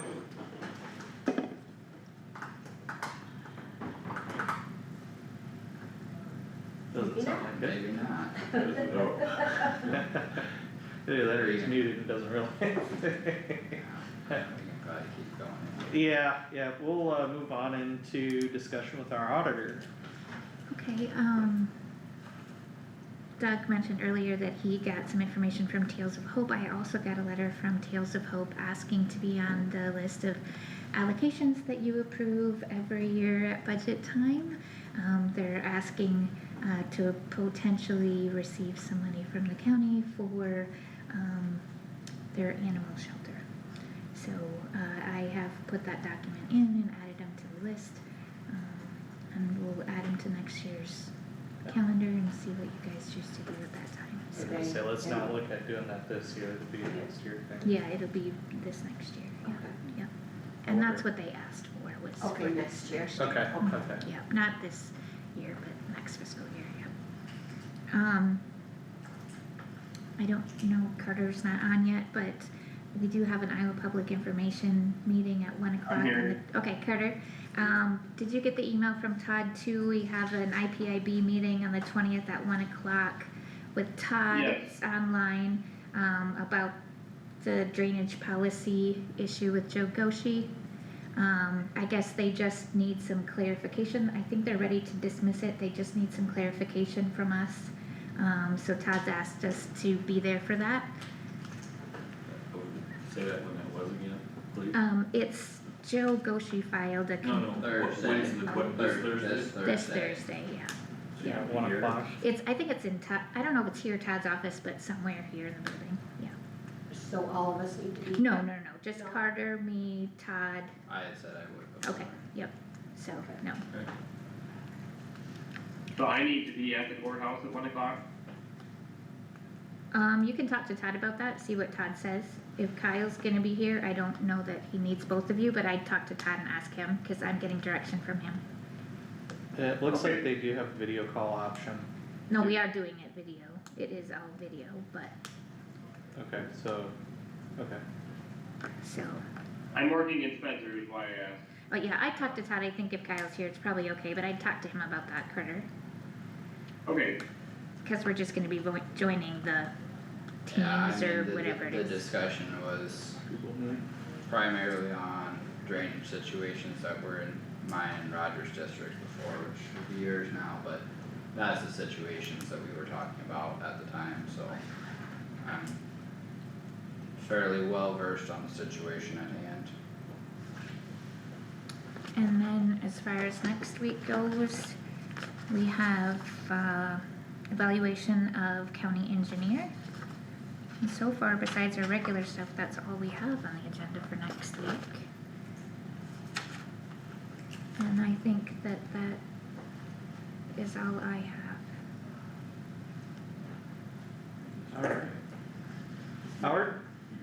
You hand out this magazine, and in there they were, I'm not insulting you at all, but they're talking about making sure you're, got your budget things lined up, and we're in good shape I there. think we're doing good. I actually thought that was a really good article, so I I tore do it out too. to put with my budget stuff because Yeah, I think it you're- had some good information in it, so, yeah, I thought it was very good, so, yes, we're doing good according to that timeline, I think. Okay.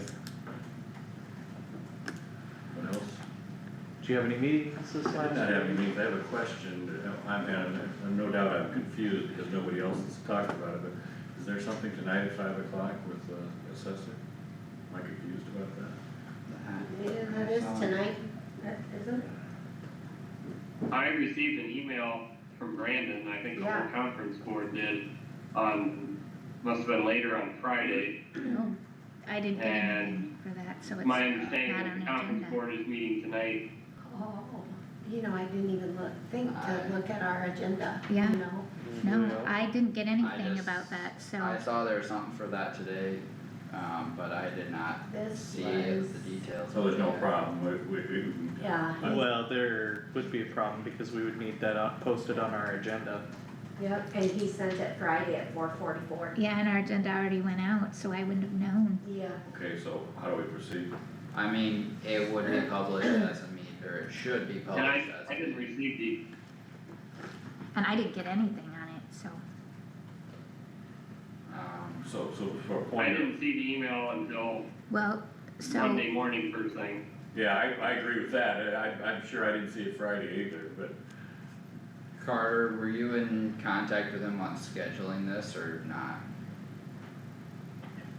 I had stopped into the office last Tuesday and asked Brandon if we could communicate on getting a meeting set up sometime, and he said he would send me an email. And I guess that came in the form of an email to the conference board Friday afternoon. Well. So I didn't have any conversation with Brandon as far as that day or time. Yeah, and I didn't even think to, I mean, I saw the email come through, but I didn't even think to No. circle back and look at the Yeah. agenda, I didn't. I don't know I if think- you're able to or if you, want to, but might be good to try touching base with Brandon, see if he's heard back that people will or won't be able to attend for starters, but I would kind of have a gut feeling that that might need to be rescheduled or Yeah. postponed It- because. And I think you might wanna talk to Todd too, because if you go forward with it and he doesn't think it's a good idea, then. Yeah, well, we shouldn't, because Yeah. it wasn't on our agenda Yeah. and all of us are Well, expected. we're gonna have a quorum there. Yeah. Yeah.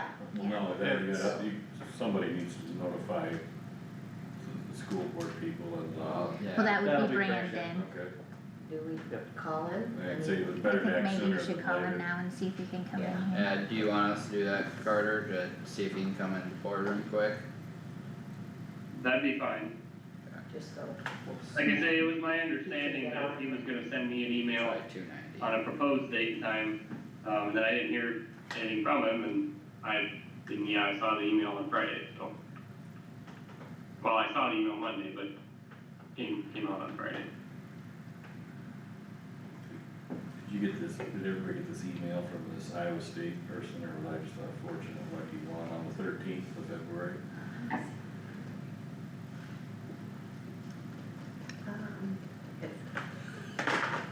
Yeah, I got it.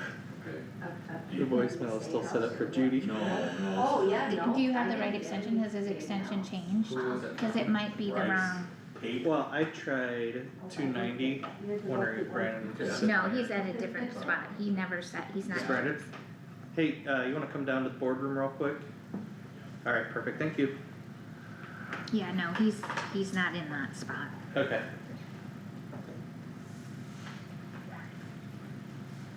I just think that's funny that it still had Judy's voicemails. Yeah, no, that, he hasn't moved to that spot. That spot is empty.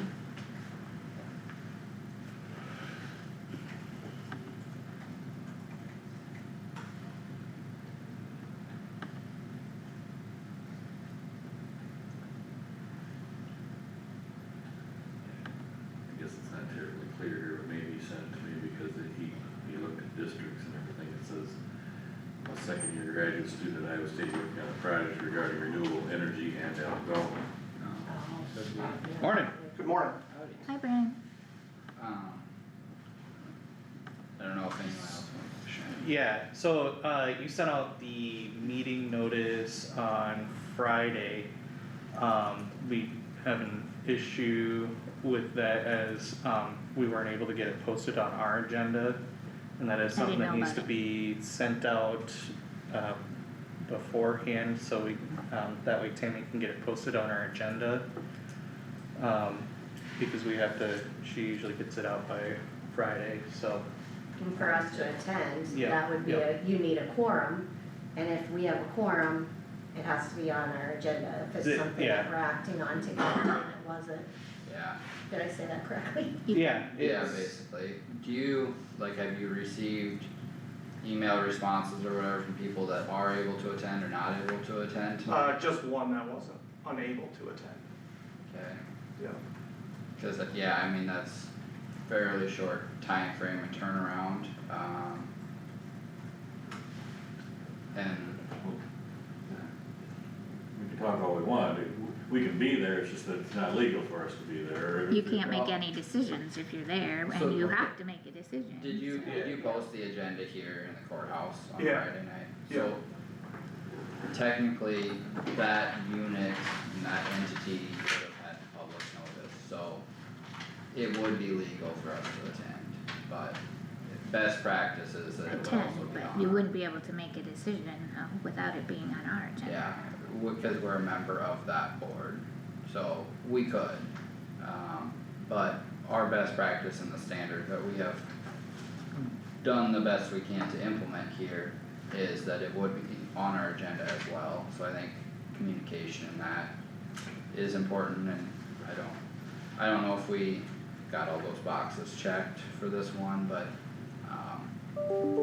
with that being said, we may need to look at postponing or rescheduling, so I don't know. I was unaware of this, I don't know if this is standard practice from previous years, I could go back and look to see if it has always been this way, but. It's, I don't know, yeah, I mean, I think some of them have been, but it would be for other boards as well that we've implemented this. I mean, a couple of our agendas recently listed the Farm Bureau meeting, E9 or EMA. So some of those other entities we have been listing just for extra transparency and stuff, so. Okay. Yeah, But like this is when we're actually voting. yeah, I think that's the importance of it, you know, like Farm Bureau, it's on our agenda to say that we all could possibly be there, but we're not voting on anything. right. Whereas this one, we are voting, and I think that's what poses the problem. Yep. Brandon, this is Carter, I'm online today, yeah, it was my understanding that, I guess we were gonna communicate on a date. I didn't see the email till Monday morning, so I'm sorry if we miscommunicated that, but maybe if you wanna just shoot me an email just for future reference, you know, of what you're thinking, and then we can confirm it from there, just to make sure those ducks are lined up. Yeah, so I'm a little bit, I found out on Friday that budget has to be, to the auditors by March 15th. I don't know if that's just the initial budget, or if it has to be publicized and done by March 15th.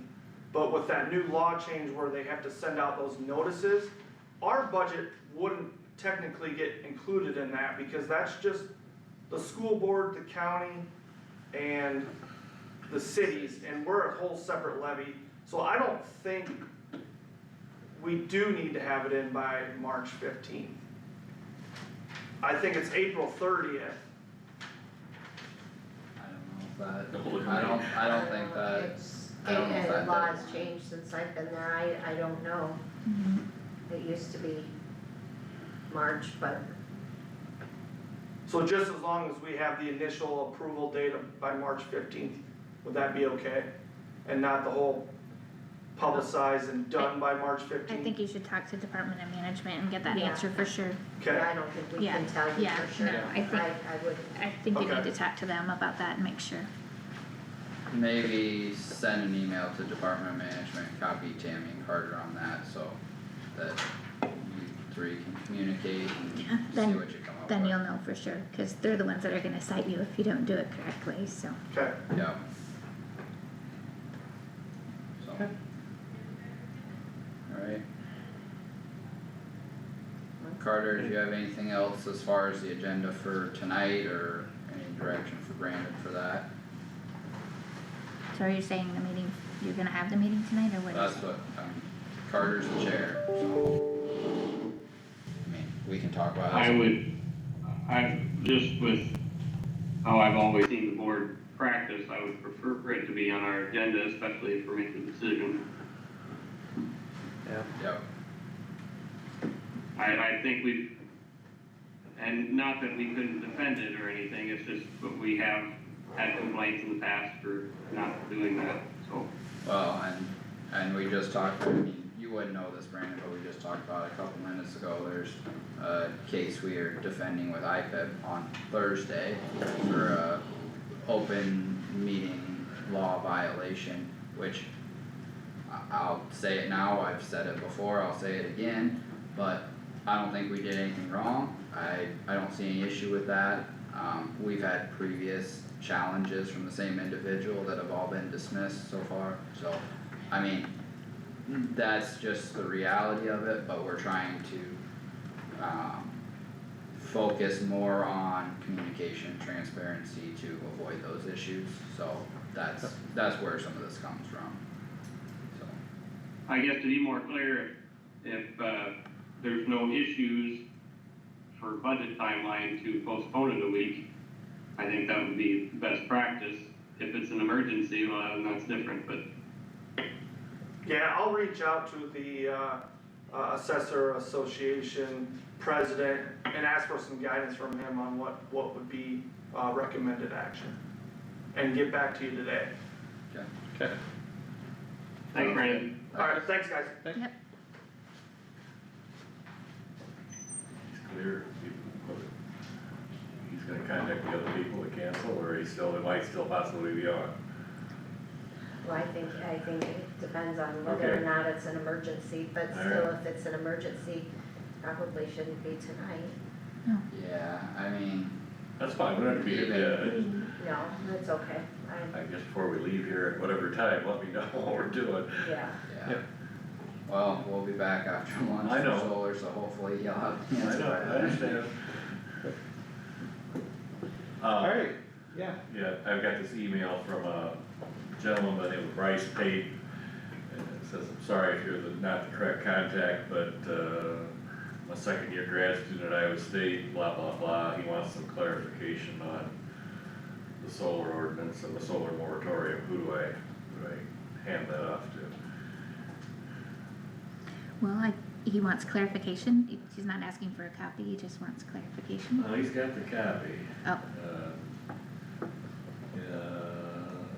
I'm confused by some of the wording. In the wording, it mentions large scale or utility scale solar energy systems. My understanding is this is mainly targeting in reference to private developments and not so much regarding municipalities doing their own developments. But is there a number regarding what is considered large scale or utility scale? I was wondering if we need to consider maximum wattage production as to not interfere with the moratorium. that's above me. I think we had, megawatt or acres spelled out in the moratorium, but I don't have that file handy. Does Doug have that information? He should. I wonder if Or, he'd be able to. I don't know if he'd have it or if he handed it off to our new zoning. He doesn't say he's working with AMU, he doesn't say what his motive. Working on a project regarding renewable energy and Algona. I know Kossuth County put a moratorium into place and found the minutes, however, I'm confused by some of the wording. Okay.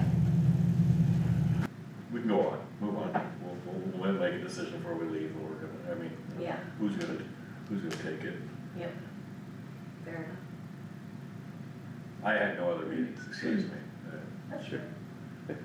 Amber? I just had the EMS meeting, last Tuesday night, I believe it was, and, obviously you'll hear all that stuff through the, budget tonight.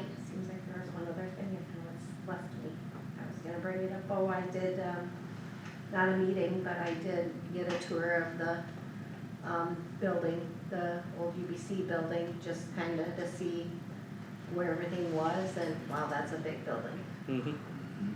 That's a big building. And just to understand some different processes and things that, Carissa does, just for my own knowledge and understanding of that, position, I guess. And, you know, some of the reasons why we have things in that building. But yeah, that's pretty much it for me. Okay. Kyle? I don't think I had any other meeting, well, besides the ambulance one that Amber already mentioned, and we'll talk about that when we get into the budget workshops, whether that's here before lunch or after. And to that note, if we do have any idea on timeline, Phil had asked me to let him know if I had any idea when we'll get to that, so we can come over for it. But I didn't know how that would kinda line up with lunch and stuff, so, that's open for discussion, but, continue to work on the stuff for the lawsuit with CIJDC. The attorney has reached out to me and Tony again, we're gonna schedule a couple more discussions to talk about that, so I don't have any big updates, but that's still been a project. I did send all the information to both of them last week, Okay, so perfect. they should have all the information that I, To Tony and Daryl? yes. Okay, perfect, So, thank you. Yeah, We all got an email, sorry, I No, go should have ahead. said that but about the audit, yeah, so Extension, the extension already has been requested, and I do have the stuff from Doug's, he emailed me that Thursday or Friday. And then, the extension came in this the approval came in this morning, so I will, and the one Gatsby, Melissa got back, so I will send her that stuff. can I ask, why are we needing an extension? Well, she had asked last Monday, I think the email was sent out, and just then, and asked for the stuff, and the next day, which was Tuesday when I was in the board meeting, she asked if we could get an extension if we didn't have it all right then, so we filed for the extension in case we need it. I don't know that we'll need it, but that's what she asked to do, so.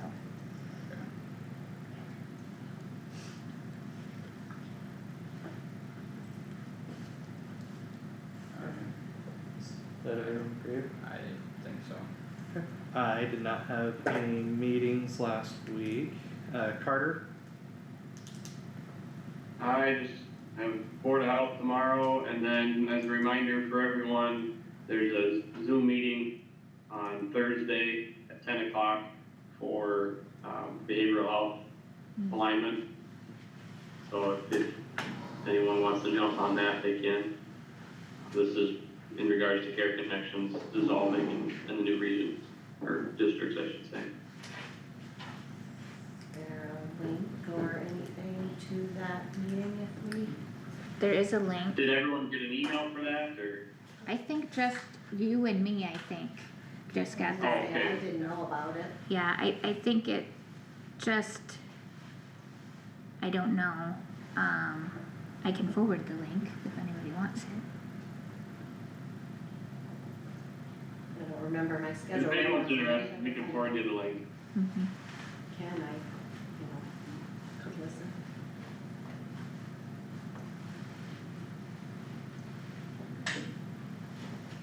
Okay. Anything else? Yeah, anything else, Carter? Nope. Alright. So I guess, we got any budget discussions that we can have now before lunch? Won't take Well, I up too much think- time, or? I think the only two we have are EMS and self-insurance, and self-insurance will take a little bit to look at that spreadsheet or Yeah, just that'll take- kinda get that explained, and EMS, I mean, I can imagine it would take all that long, but yet I think he had a couple people who wanted to come. Yeah, So, could we, well, it's on there at a specific time, so probably not, I was gonna say, could you do the budgets right before we do the solar, but since it's on there a certain time, maybe we can't switch that around. we can always be later than the agenda. Yeah, We just can't be early. But then if we have Okay. people sitting here, Yeah, if they come If they along come, for that, if they then. come. Well, then just that a, could be maybe not an issue, but inconvenience. I just didn't know how long, like who was coming for the EMS, like how long it would take them, how much notice they need. I think the only one that I saw that was coming was Jody, and he'd be in town here, so maybe if we started that at 1, we could probably do it, but if we let everybody know now, then they can grab lunch and be ready by 1, it's just we push our shoulder back a little bit, so we could Well, we potentially got do that guy's, he's coming up too, so he's. Who? Oh, there's somebody coming today? Yeah, I was pretty sure, I didn't know there was any. That Mid-American guy. yeah, Oh, well, Oh, he's coming today? he can wait. That's his job, I don't I feel think sorry he for him. did say he was Yeah. gonna keep trying to come back. Yeah. Oh, you- yeah, I You just could, kinda, I had you to could just scroll back, break it it is there, it's, 11:45 and come back at 12:45 and do EMS then too. I mean, that just Yeah. really just pushes. Yeah, it's Yeah. pretty tight. That's pretty Yeah. tight. Well, that's fine, we can do the solar ordinance workshop at 1, I don't know how long we think, we can tell Phil, roughly we think about 2 o'clock or whatever you guys say. I mean, just so he can have somebody here if he wants to, so they, in case. Yeah, There's an email today, that there's actually a different guy is coming. It's John Huff. yeah, I don't care whatever you guys do, I just think at least a fair bit of notice for Phil and anyone else that might attend might be advantageous. I think Well, I think if we have somebody coming, it's easier, leave it at 1, Yeah. and then, I mean, I don't know how long we wanna talk about it. I mean, I don't care, we can talk about it till 4 if you want to, but. I will say no to that, I'll be out. Well, I didn't figure we would, but, you know, maybe we just tell what's fair, an hour discussion today, or? Yeah, I mean, if we don't solve the world's problems on solar, we can always have another one, I mean, it'd be plenty of an opportunity to have discussion, receive feedback, all that, so if anyone's coming, that's probably sufficient. Hour or so, plus or minus. So you wanna just say 2 o'clock for ambulance and then do the self-insurance immediately following that? Yep. Yeah. And then I'll just let break Phil know. now for a little bit early for lunch and just plan on being back here by 1? Who wants to contact them and let them know? I'll let Phil know. Okay. Okay. Anything else we need now before we go? Lunch? Carter, that work for you? You gonna be back at 1 or? Yep. Okay, alright, we'll plan for that, meet back at 1.